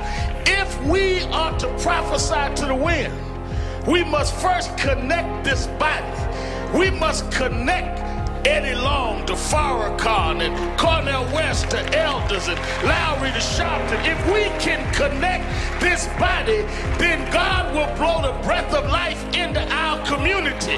But as long as we are disconnected, the wind can't blow because it's blowing on disconnected dry bones. But the good news is that we're the children of people that have been through worse than this, and we're still here. So even though I get despondent, I don't ever get depressed, because I want the world to know you won't beat us, because we're the children of those that took the worst form of slavery and brutality that ever lived, that ever existed. Our parents survived the Middle Passage. Only the strong got here, and then we lost our name, our culture, our religion, and we're still here. But you don't know who we are. We're the children of Chaka Zulu. We're the children of Mary McLeod Bethune. We're the children of Marcus Garvey. We're the children of Martin Luther King. We'll be here. We were first and we'll be last. We know who we are.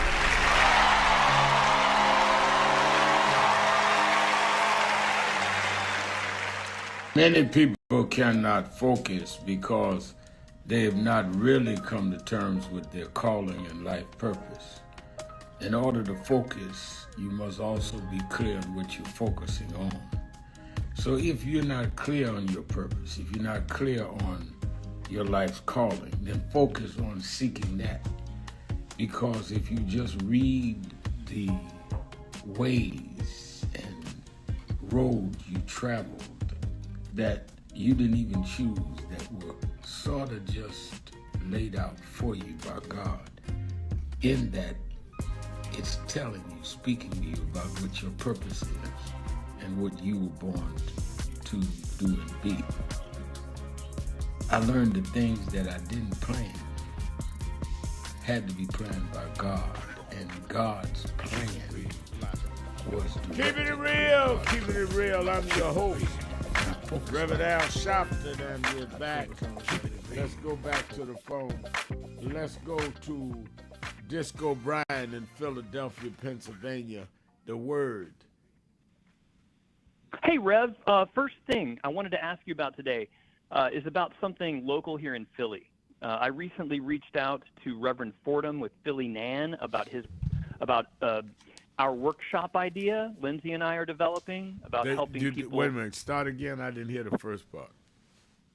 Yeah, Rev. I just letting you know, I have reached out to Reverend Fordham with Philly Nan here about the workshop idea I shared with you, Lindsay and I are developing, about helping people recognize bad faith online manipulation and resist algorithmic outrage and rebuild a habit of real civic dialogue in person, especially across race, generation, faith, and political divides. And we want to pilot it locally and make it useful, practical, and community rooted. And I know it's Memorial Day weekend. It's been crazy. I haven't heard back from Reverend Fordham yet, but since I think I'm a NAN member in good standing, and since this project aligns with NAN's mission of civic empowerment, media accountability, and community organizing, I wondered if maybe you could give Reverend Fordham a nudge, and if he doesn't have the bandwidth. Whoa. We don't operate like yes, that. Sir. The chapter leaders are coordinated by our national field director. I'll text Reverend Toon and ask him to call him. But we have 138 chapters. Okay. If I start getting people calling me on the phone to call chapter leaders, I wouldn't have time to do nothing else. So I can't do that. I can't promise something I'm not going to do, but I will text Reverend Toon and tell him to try and work this out. He coordinates all our chapters.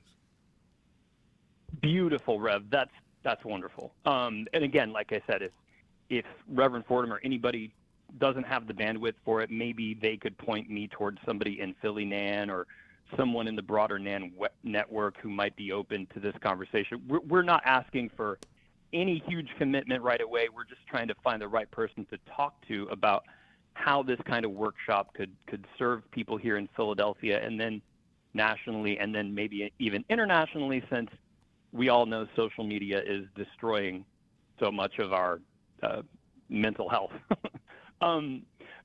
Rev, on another topic, the main issue I wanted to call today, I want to be careful about the call from yesterday, because I share Sister Pam's longing for that full traditional gospel album from Whitney Houston that we never got, but I'm uncomfortable with saying Clive Davis and that cabal, because I don't see evidence that some cabal stopped Whitney from singing gospel. In fact, Whitney gave us the Preacher's Wife soundtrack, which became the best-selling gospel album of all time.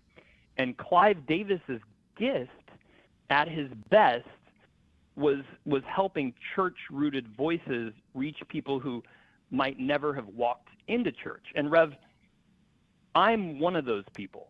I grew up agnostic, secular, and outside the church.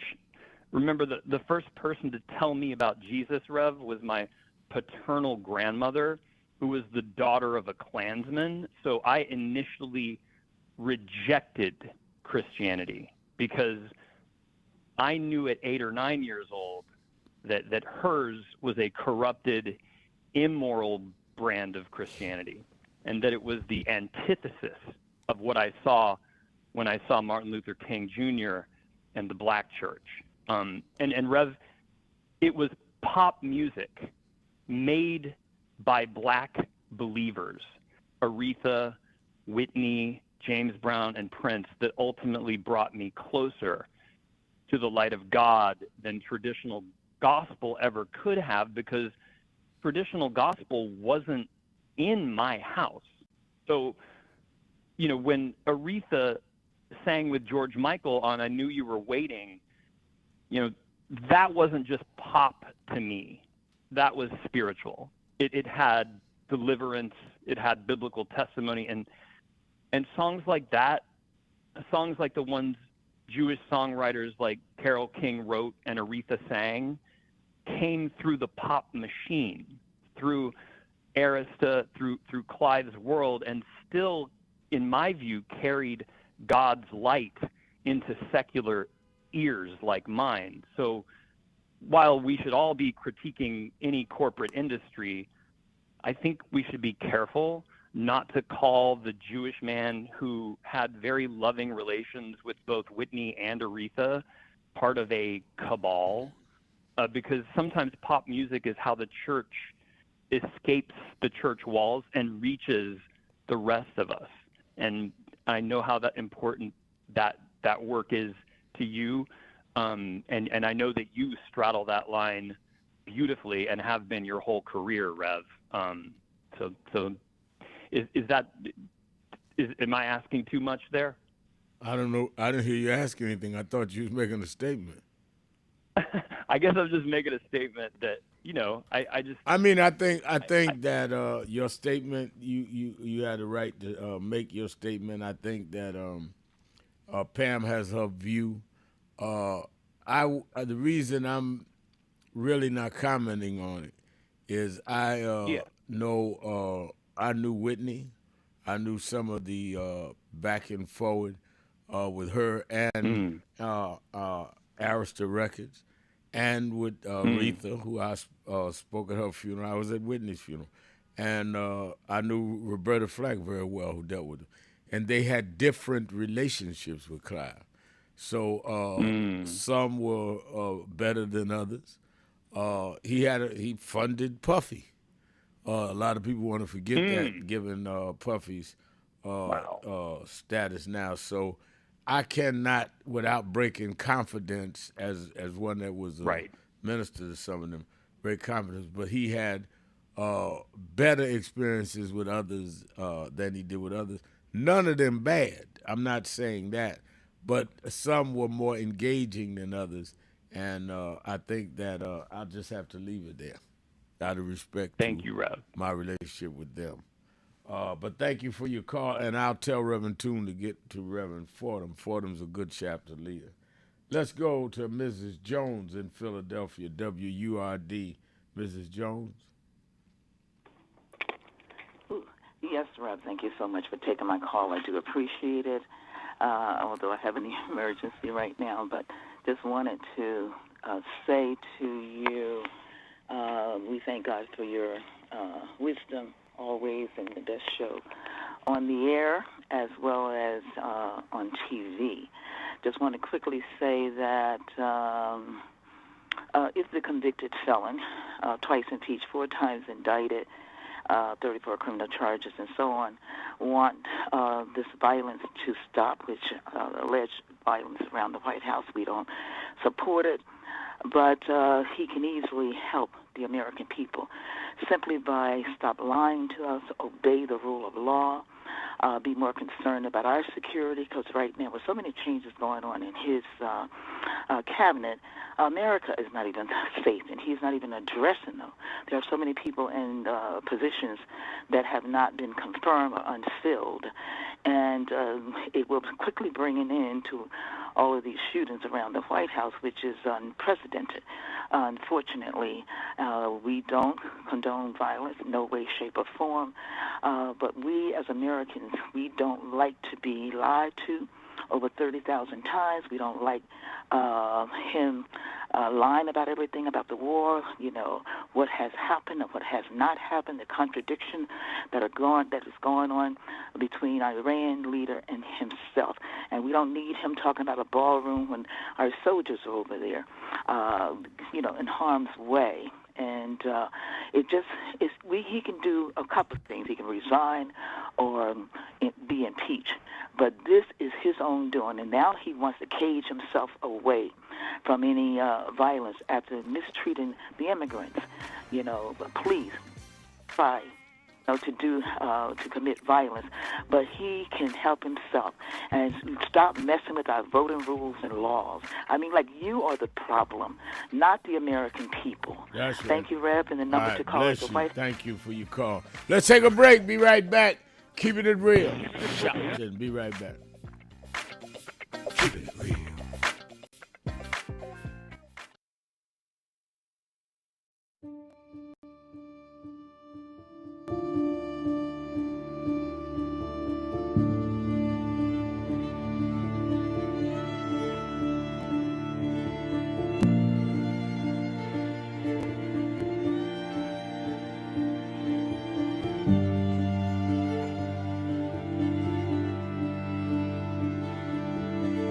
Robert Culp used to do a show with Bill Cosby, I Spy, and he did a documentary on breadbasket, Robert Culp. Oh, wow. You need to see that documentary. It's great. Absolutely. I lived this. I didn't read this. I was there. You're true to this. I'm true to this. Not new to this. I ain't new to this. Vote for him, Troy. He was, Jack O'Dell was one of the guys that Kennedy warned Dr. King about. Say he was a communist. Wow. Jack O'Dell and Stanley Levinson. And Reverend brought him in. Nobody else in the movement would deal with Jack. Reverend brought him in. Oh yeah, sure. Just us. Just us. But there's stories behind all of it. It didn't just happen. But I am somebody. I may be on welfare, but I am somebody. I may be in jail, but I am somebody. I may be uneducated, but I am somebody. I am black, beautiful, proud. I must be respected. I must be protected. I am somebody. Come today. I see the Reverend Jesse Jackson is here. Lord, we thank you for the Reverend Jesse Jackson. I see the Honorable Maxine Waters is here. We thank for Maxine Waters. You see the Reverend Al Sharpton is here. We thank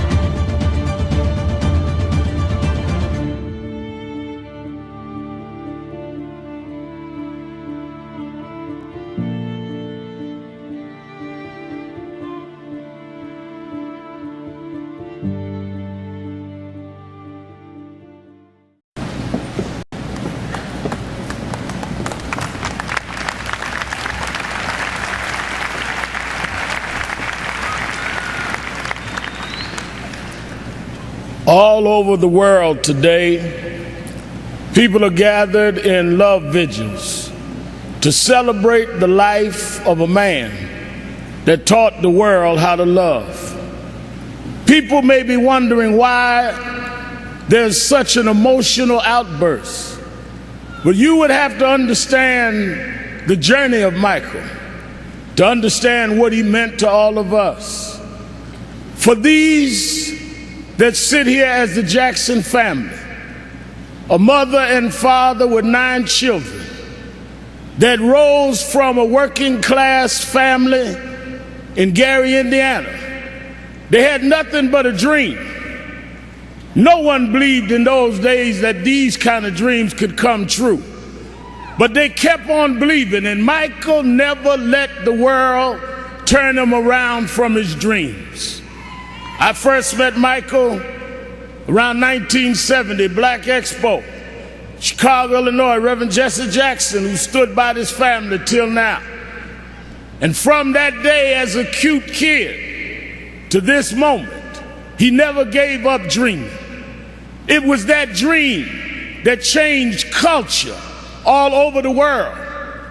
When Michael started, it was a different world.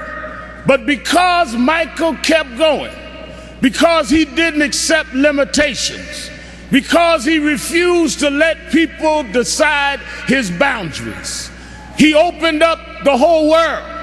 In the music world, he put on one glove, pulled his pants up, and broke down the color curtain, where now our videos are shown and magazines put us on the cover.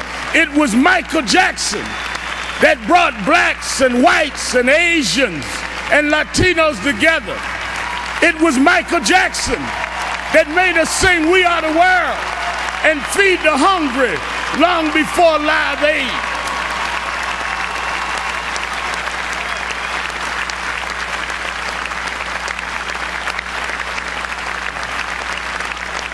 Because Michael Jackson kept going, he created a comfort level where people that felt they were separate became interconnected with his music.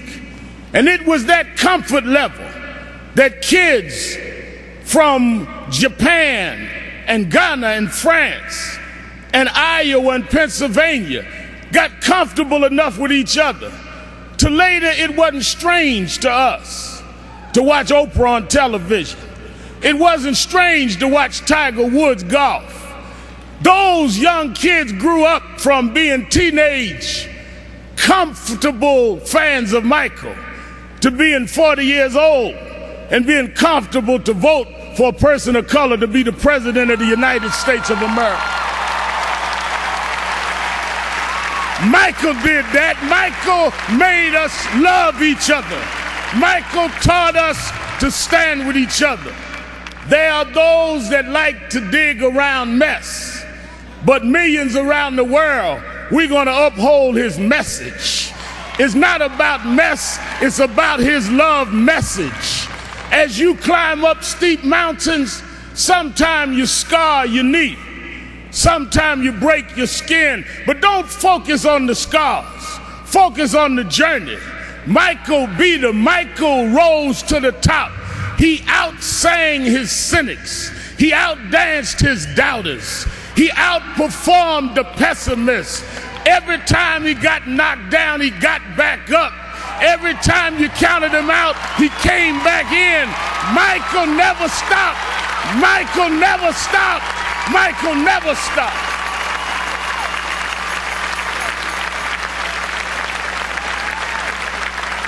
I want to say to Mrs. Jackson and Joe Jackson, his sisters and brothers, we thank you for giving us someone that taught us love, someone that taught us hope. We want to thank you because we know it was your dream too. And we know that your heart is broken. I know you have some comfort from the letter from the President of the United States and Nelson Mandela, but this was your child. This was your brother. This was your cousin. Nothing will fill your heart's loss. But I hope the love that people are showing will make you know he didn't live in vain. And I want his 3 children to know, wasn't nothing strange about your daddy. It was strange what your daddy had to deal with, but he dealt with it.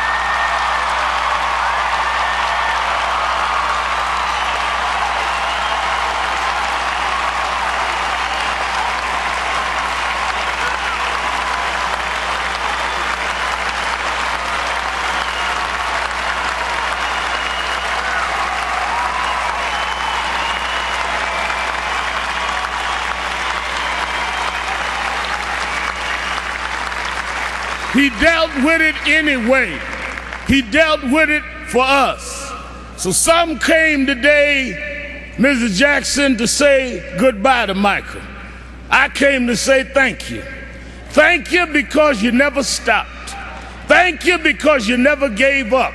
Thank you because you never gave out. Thank you because you tore down our divisions. Thank you because you eradicated barriers. Thank you because you gave us hope. Thank you, Michael.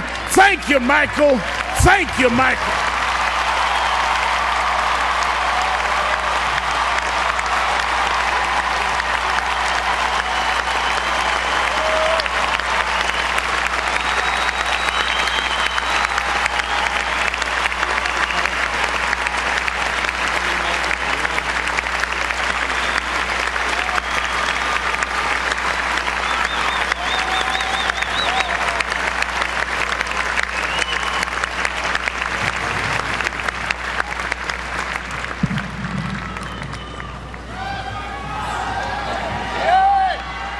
Many people cannot focus because they have not really come to terms with their calling and life purpose. In order to focus, you must also be clear on what you're focusing on. So if you're not clear on your purpose, if you're not clear on your life's calling, then focus on seeking that. Because if you just read the ways and roads you traveled that you didn't even choose, that were sort of just laid out for you by God, in that it's telling you, speaking to you about what your purpose is and what you were born to do and be. I learned the things that I didn't plan. Real, keeping it real. God and God's. I am your host, Reverend Al Sharpton. And let us go back to haven't written no message board in a minute. I see the mayor, Mayor Rodney Jones says, remember what Ray Charles said about ownership? Prince spoke about owning your masters. Yeah, and I think the mayor is referring to the call about Clive Davis. One of the things that I know for a fact is that all of these record companies, in many ways, have dealt in a very exploitative, unfair way with artists. That's one of the things that got James Brown and me close from when I was a teenager with my youth movement. Because James Brown was one that wanted to control his masters, control his business. He used to say to me all the time that blacks are in the show, we're not in the show business. And I can tell you how many artists I personally got to know that made huge sums of money and got totally bankrupt. And a lot of it was some went for the flash, and I will concede that. But some were structurally set up in a way that they could not make what their earnings brought in and what they should have gotten. And that's just a fact.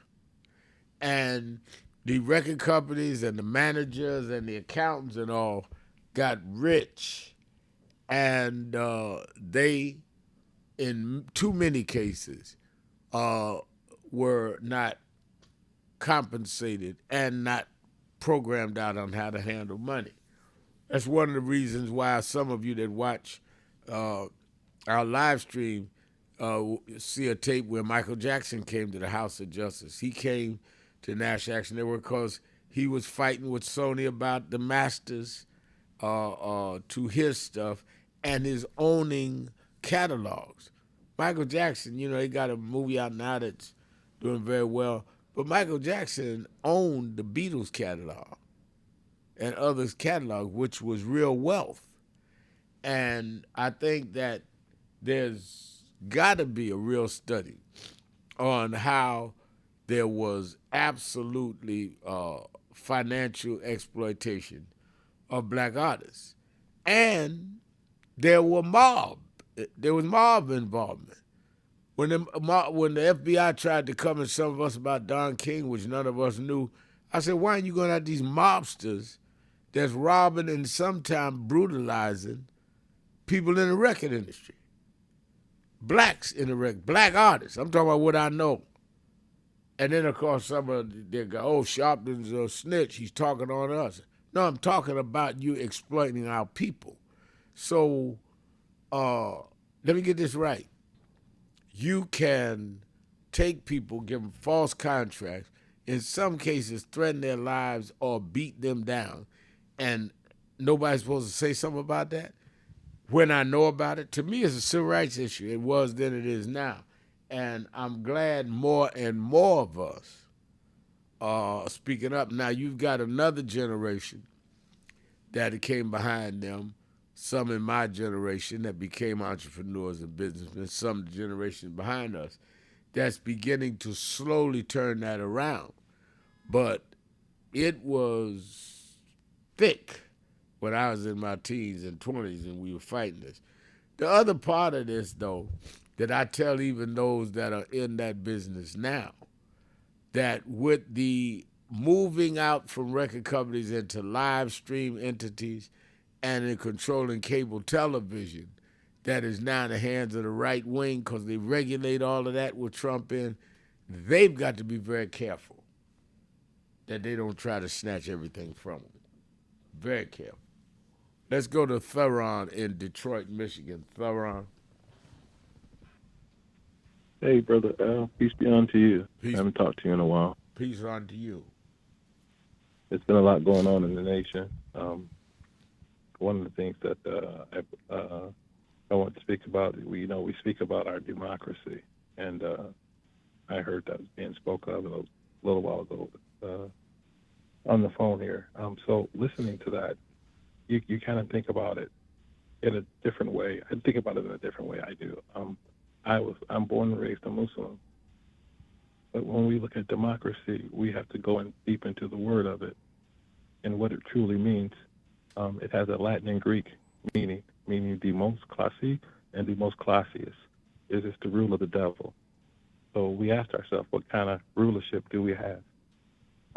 And we experiencing it. It's not a rule of righteousness, it's the rule of unrighteousness.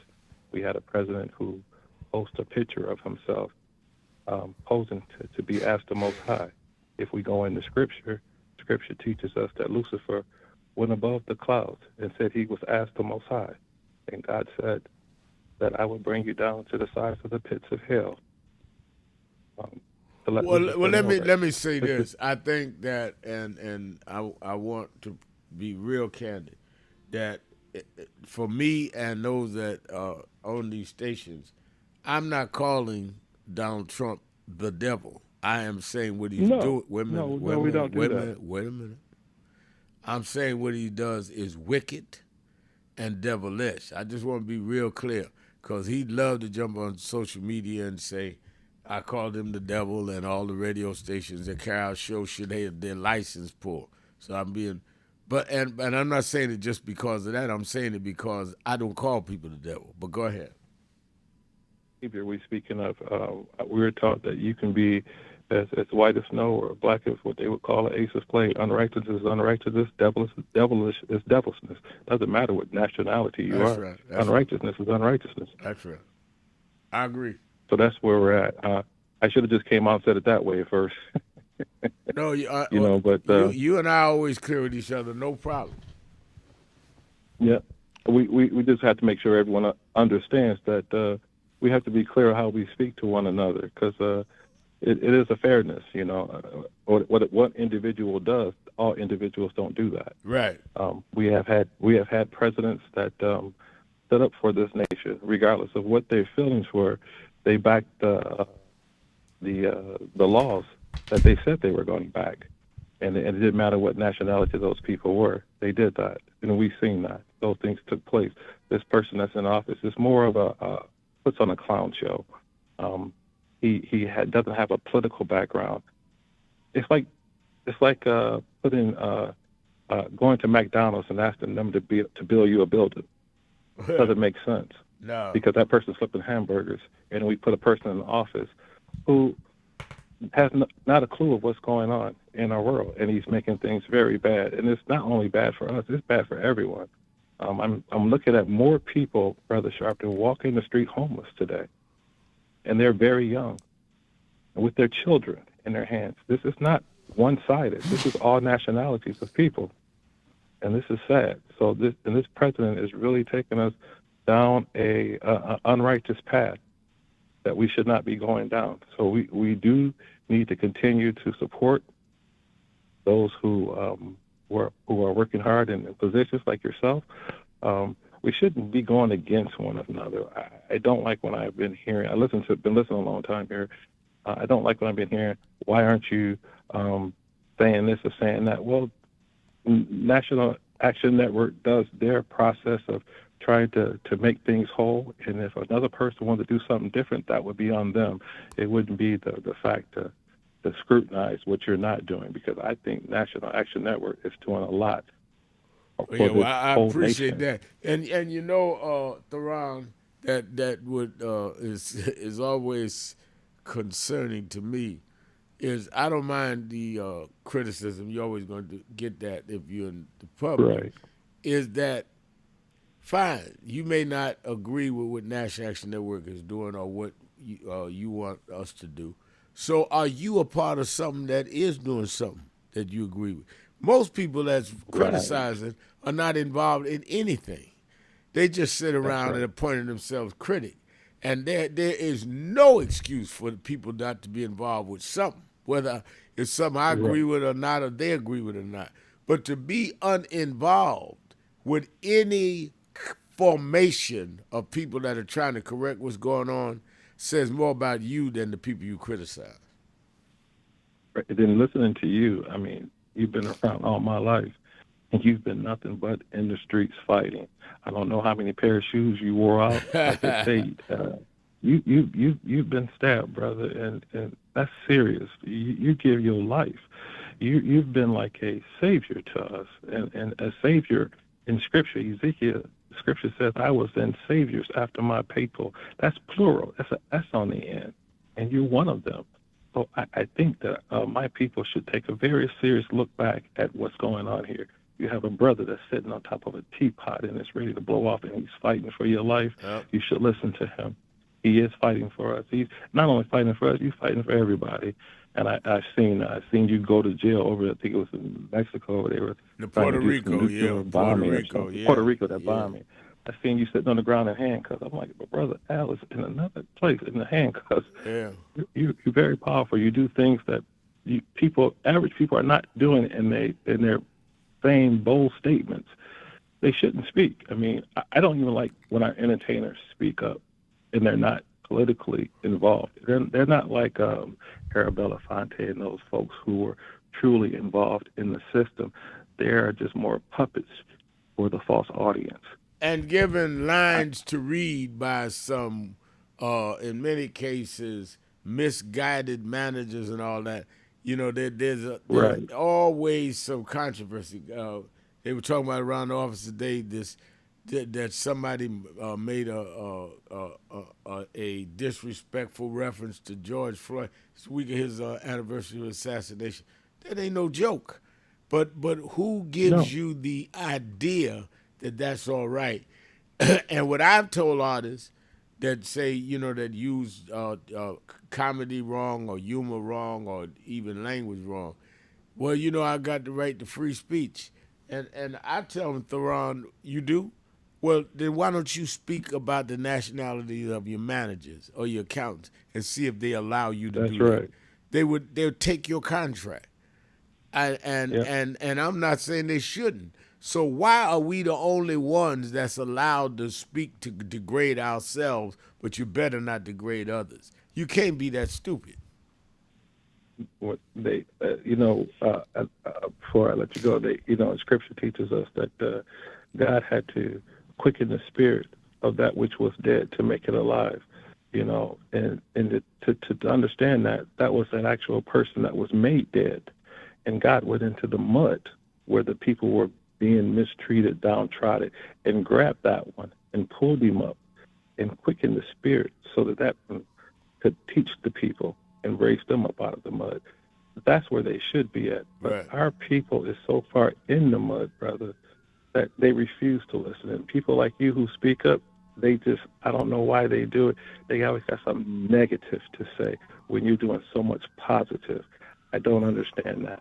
Well, thank you for your baffles call. me. I don't get it. I appreciate your call. Thank you for your call. Let me take my break. We'll be right back. More of Tell It Tuesday, 1-877-532-5797. Be right back.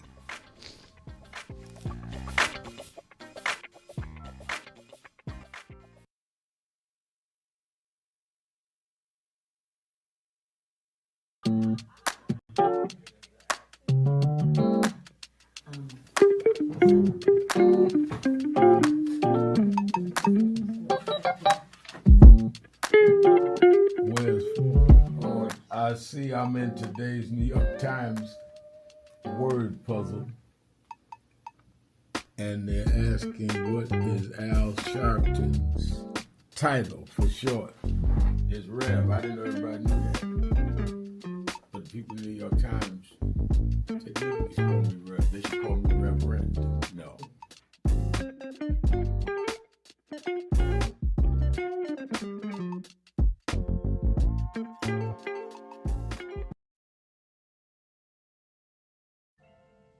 Thank God I was blessed to have both in my life.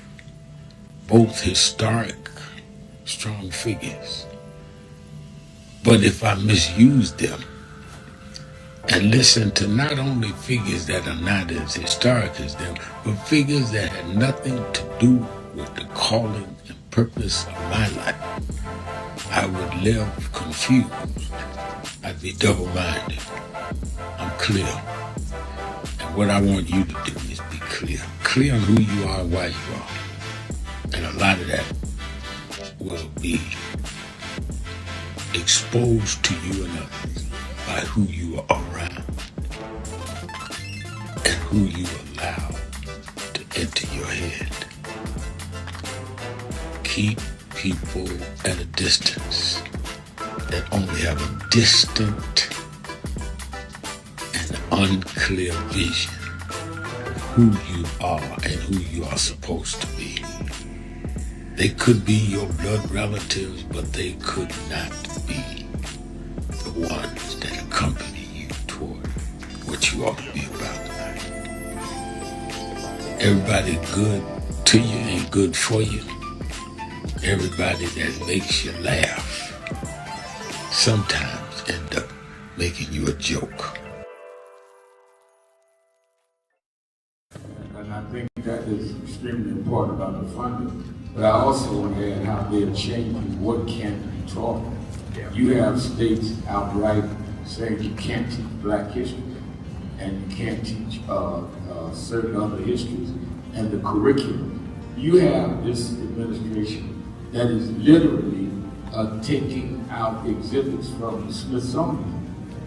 So we have not only an education problem in terms of resources, we have an education problem in terms of curriculum and what people are being taught. So I have one grandchild, 6-year-old.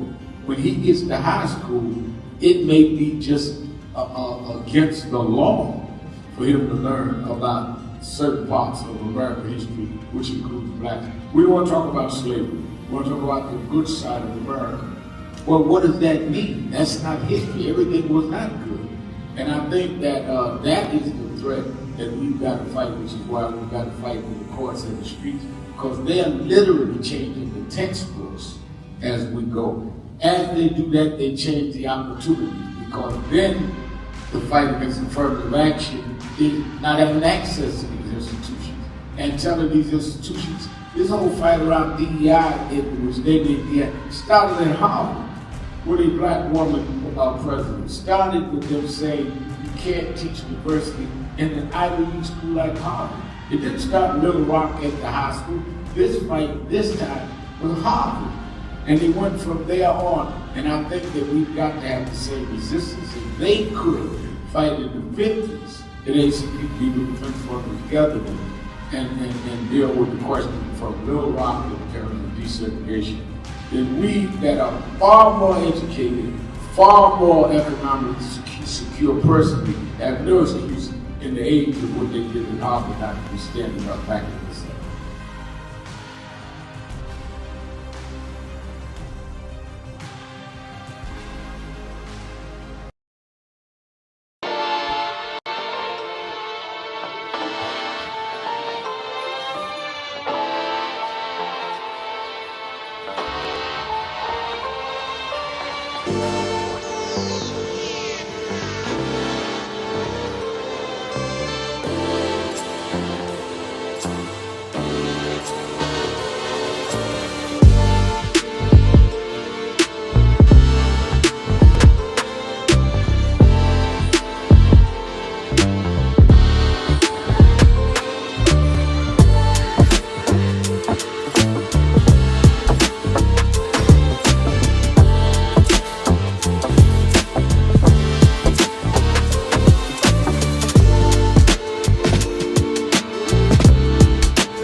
London, yeah. We've got many problems there.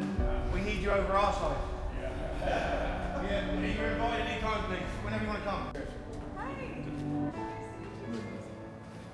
There we go. Guys! What's up, Doc?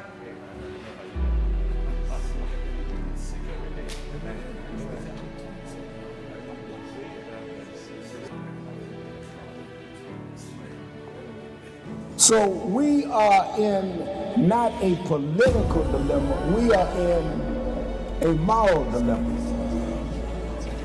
And if the black church does not come with a prophetic voice, then who's going to do it? We can go through all the data, all the statistics, all we're going through in the workshops, but the question is, where is the action going to be? We all believe in Jesus.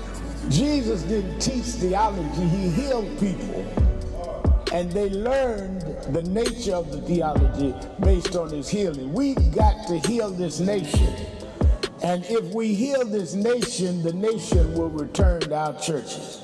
But we've become silent and compromised. And we try to blame it on, I'm not in this. You are in this. You live it, your members live it. Unemployment now is higher now than it's been since the pandemic. Yet we survive. Yes, sir. There's no history in the world of any people that went through the kind of psychological, cultural, and physical slavery like blacks did in America. The only reason we're still here is because of our faith. We had no external strength. We had an internal strength. And it was the God that we were taught by our mamas and grandmamas that brought us through. And I don't care who's sitting in the White House, we cannot betray the God that brought us through.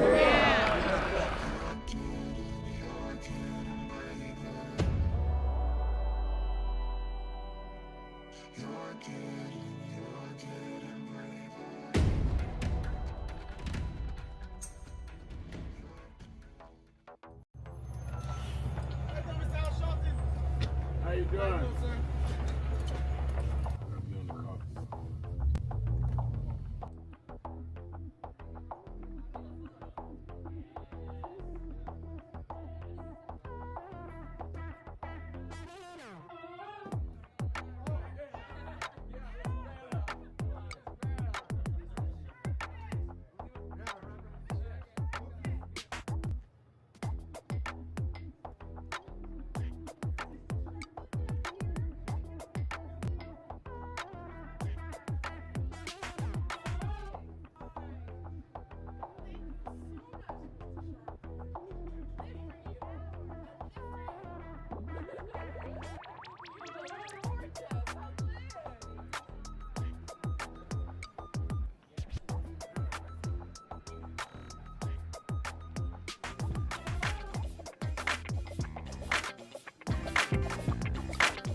You live. Keeping it real, keeping it real. I'm your host, Reverend Al Sharpton. Let's go back to the phone. Let's go to San Francisco to David. David, you're keeping it real with Al Sharpton. Oh, thanks, Reverend. Yeah, I was on a different topic, but earlier I heard you mention people's stridency about staying Republican. Right. And, my grandfather in 1902 was a Republican, but he was a small business Republican, and he was fighting the Rockefellers, the big business Republicans. This was the industrial age of the late 1800s. After Lincoln died, the industrialists climbed onto the Republican Party and started changing things around. So it was no longer the freedom from servitude party. It was the party of big business. And my grandfather was one of the remaining small business Republicans that were fighting them. And, so all during the early 1900s, Republicans were becoming more and more addicted to big business. And I've read a number of books about organized crime and how Meyer Lansky, the financier of all of the mob families, was investing in Wall Street.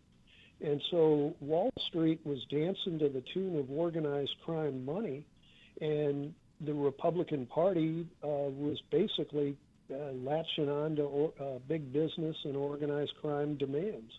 So at this point, 100 years and, 125 years after my grandfather, the Republican Party is just clearly organized crime, corporate state, and I just remember a couple of my boyhood friends. This is back in St. Louis, a couple of black friends, and their father and their grandfather were Republicans. And you remember the Housing Rights Act of '64, and this was slightly after that, and the Republican Party were coming down as if that was a bad thing, and the Democrats were attempting to be clean, and at least in St. Louis. And the grandfather was still stridently a Republican. So I kind of take it that there are still people who pledge to their father, they pledge to their grandfather or something, that I'll always be a Republican. But it's not a party that, I personally have been going for yanking the corporate charter of the Republican Party, because they're not building for a more perfect union. They're not building for equal justice under the law. And in fact, today being Texas's primary, I've been razzing the Texans about they're little more than peasants down there, because there are three different layers of how they've been cheated by the Republican Party. First of all, they can no longer get a water break. 3 years ago, they had 107 degrees for 2 solid months. And at the end of that heat wave, the Texas legislature said that the companies no longer had to give a water break to employees. This is after over 100 employees died? Well, no, it was the entire month of June and July of 23, I believe it was. It was 107 for 2 solid months. And at the end of that period, the Texas legislature still came up with a bill that said that it was not the responsibility to give a water break to employees in Texas. And the city of Houston said, well, the hell with that. We're going to make sure that they have a water break. And the Texas legislature came down on the city of Houston saying that that was improper to demand. It was the city of Houston was overriding the state of Texas. And so they basically punished the city of Houston for trying to demand a water break. Now, in the upper levels of society in Texas, the shareholders, the Texas legislature said that a shareholder that is cheated by a corporation based in Texas can't come up with lawsuits to fight corruption in the corporate suites, and they can't do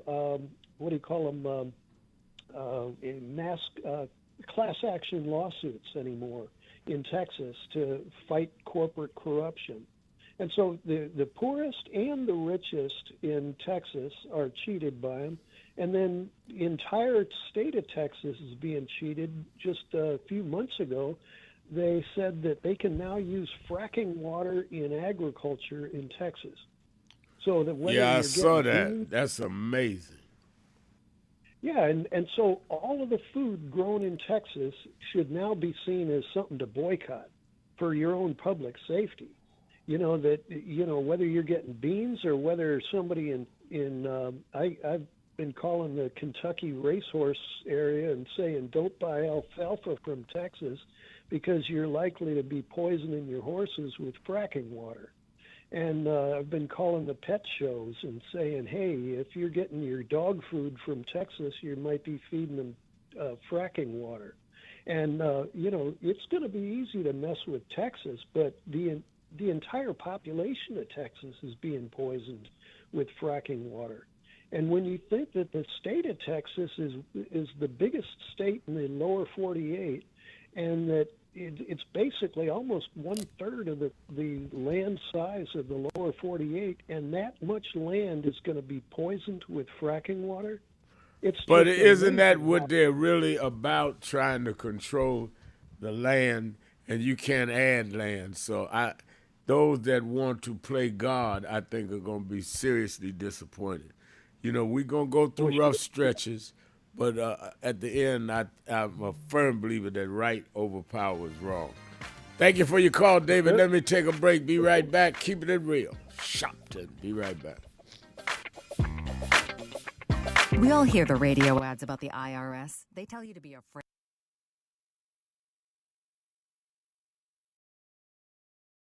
Where you come from and forget how you got there. And act like you got there because you were qualified or that you had a good resume. But some of us had to pay a price for your resume to even be read.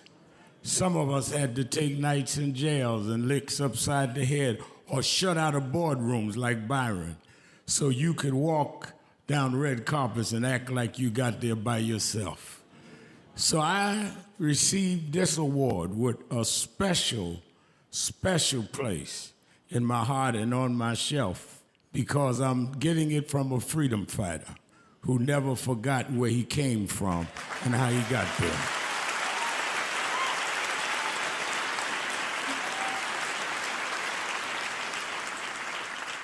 Yes, we've come a long way.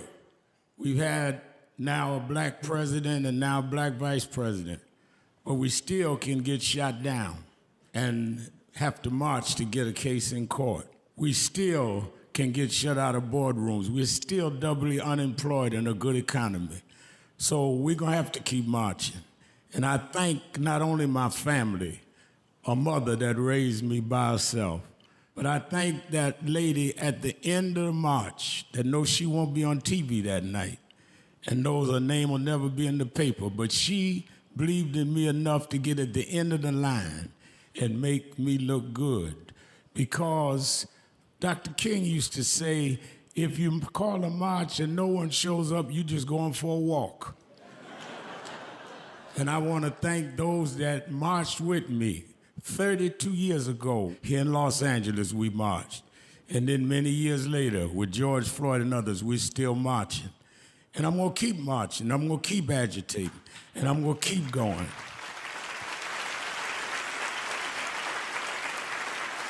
Until we don't have to do it anymore. Eddie, known you a long time. Mariah, Chris, and your kids. And I promise you this. The only thing that I really live for is I get up with this dream that every bigot, every racist, everyone in this country that hates will say, damn, he's up again.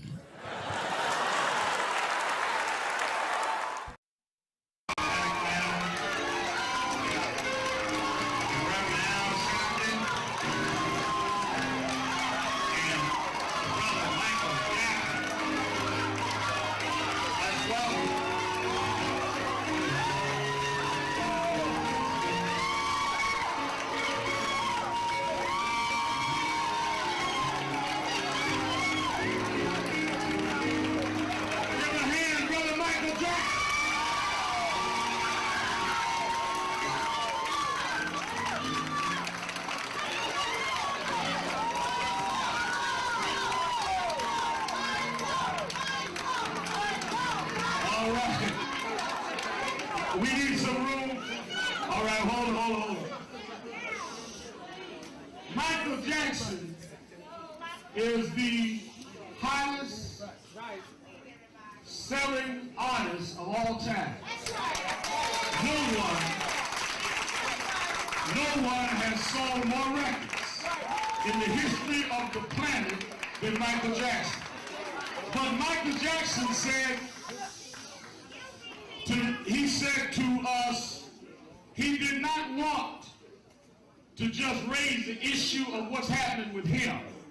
He said that artists all over the world need people to stand up and protect their rights. And he said, Reverend, if we're going to stand up, if it's for all artists, I'm there. As you know, there's a big rally his fan club is doing this afternoon. But he said, I'm coming to Harlem this morning to meet with community leaders because we want justice in the music industry for all artists. Now there'll be some that say, oh, Michael, Are you doing this only because of your situation? Michael came to Harlem 2 months ago for the DNC. Now he comes for his own peers because we discussed it. Kathy and I talked about how we watched James Brown struggle, Little Richard struggle. We've seen artists, black and white and Latino struggle. Somewhere this has to stop. We do not buy records. We do not buy CDs to give money to the company. We buy it to support the artists that we like. And we want the artists to be free. We don't want the companies bigger than the artists. We want the people respected and the stars that we make stars to shine in the galaxy for us. And let me say this is the 4th of July weekend. Michael Jackson is an American story. Him and his family rose from Gary, Indiana, to where he's an icon all over the world. Didn't no one give him anything. He sung, he danced, he created, he produced, he spent hours in the studio. No executive did that for him. You do not have the right to take from someone created where he is. We appreciated it. We didn't hear about Michael when he got to Sony. We knew Michael at ABC when he was in Gary.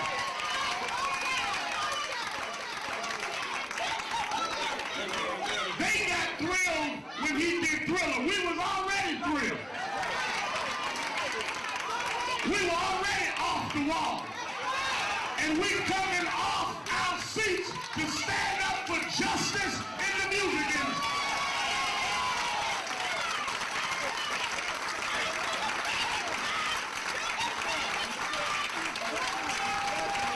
And let me say one more thing. I don't need that loud talking now. We're on the rail. I want people to hear the message. Let me say something. I read one newspaper said, well, the record company saying they're going to wait and put out the best of Michael Jackson. You can't put out the best of Michael Jackson because the best of Michael Jackson is yet to come.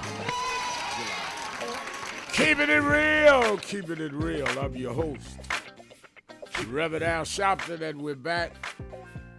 Tell it Tuesday, and let me remind you, it's going to be hot this week on Politics Nation with all that's going on and not going on in Iran.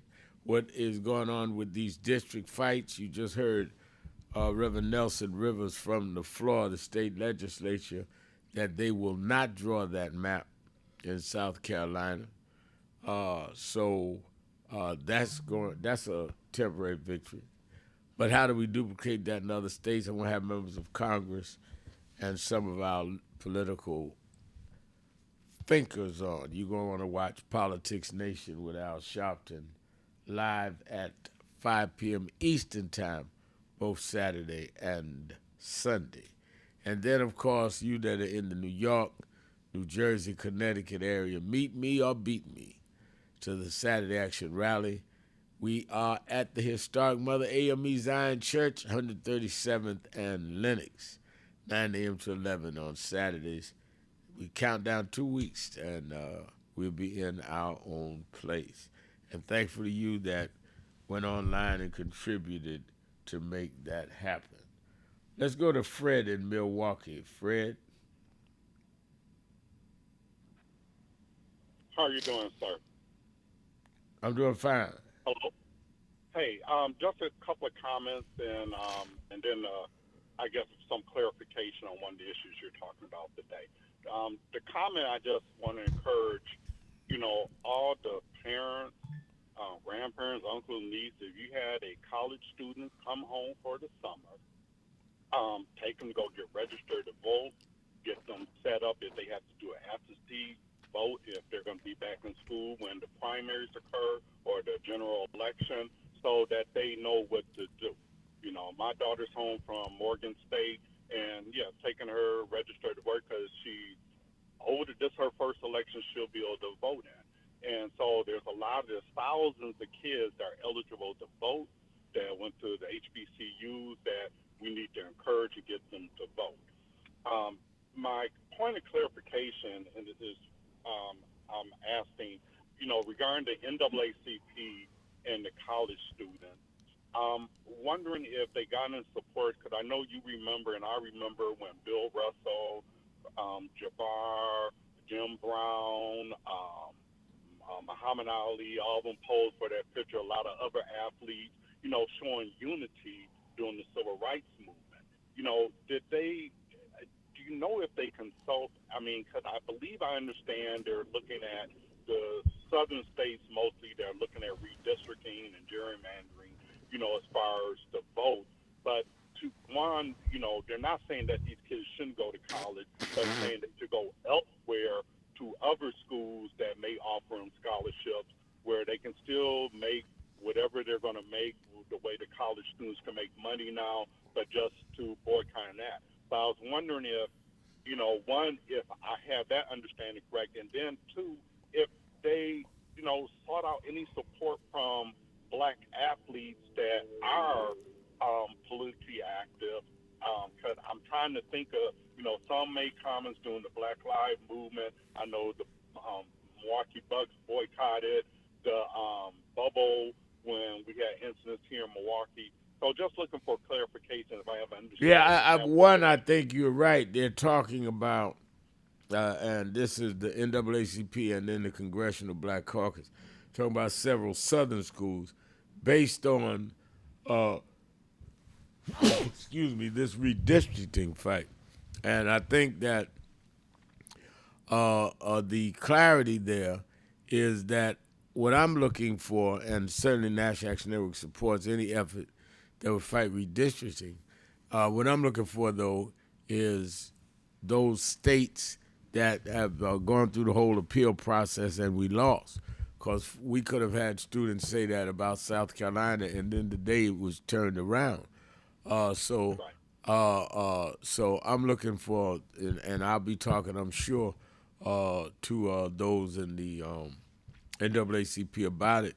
But I think that you are correct that major athletes, retired or not, can speak up and give them real cover in this. And I think it is very important they do. And the other thing I think that we should look for is for some of the northern schools to openly offer them better contracts and say, you don't have to just boycott, come and play here. And I think that can be organized as well. So I think you raised two very good points. Thank you for your call. Let me go to Hamilton Fields, California, to Ron. Ron, you're keeping it real with Al Sharpton. Yes, sir. The question that came to me when I'm seeing the government programs being so diminished and given the opportunity for either foreign or domestic people to see a weakness, to challenge the U.S. in some way. And maybe they're not in that interest. Maybe by design this whole thing is to demonstrate enough weakness so that martial law could be declared in these times of war and therefore eliminate any elections in the future. How does that ring out politically? I'm a novice, so I asked the question, but it seems to me that all of this going on has a background of a conspiratorial action in order to sustain power and reach that control that seems to be in play. Well, I tell you this, you are not the only one that has raised this, and even some of Trump's former supporters have said that he does not want an election because he know he will lose the House and and possibly the Senate. So many feel that he is definitely doing something that could lead to an election being called. I think that it is excellent observation, and we should be concerned. I don't think it's just him. I think that the people behind the scenes who want the power, they know that eventually the man will dissipate himself by nature of his health and condition generally. So he could just maintain the power structure within the system without even being the director of the administrative. He's the commander-in-chief, yes. But where does that go when he's gone if there is no election but the administrative sustains position, whether it's he or who else? Yeah, well, I think that if that were to happen, if he were to leave office for whatever reasons, and I'm not hoping that he does, I'm not saying that, but I think that your vice president and others would be there, and they represent to me just as bad or worse in terms of public policy that they've stood up for. So it's a point of concern. I also think that the whole idea, one of the reasons, Ron, that what you're saying has credence is that they constantly talk about fraudulent registration rolls, and they're setting this up, and people setting that up, where there's been no evidence of that at all. So they're trying to create a climate so they can send in people like ICE that could be disruptive, and then say with so much disruption, we have to nullify the election. And I've heard more than one person whose opinion I regard and respect say that they fear that. I think Mayor Marjorie Taylor Greene said, who used to be a big MAGA, big Trump person, say she would not be surprised if they don't try to cancel this election.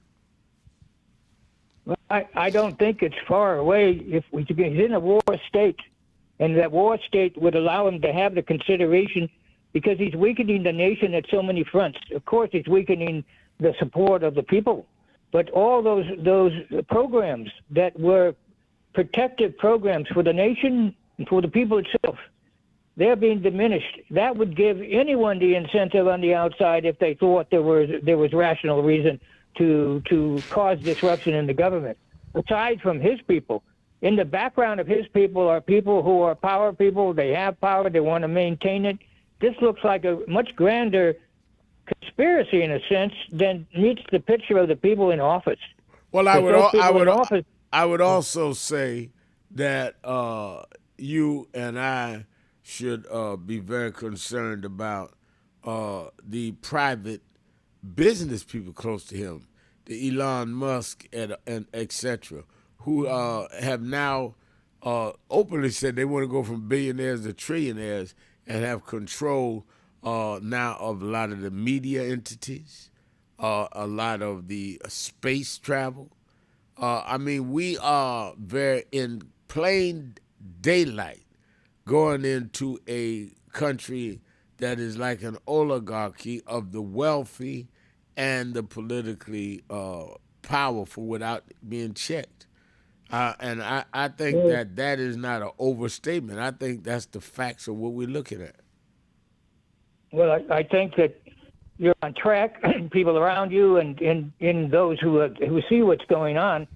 But all those people with the great wealth, they're not going to easily give anything up, and they want control. They want to maintain it.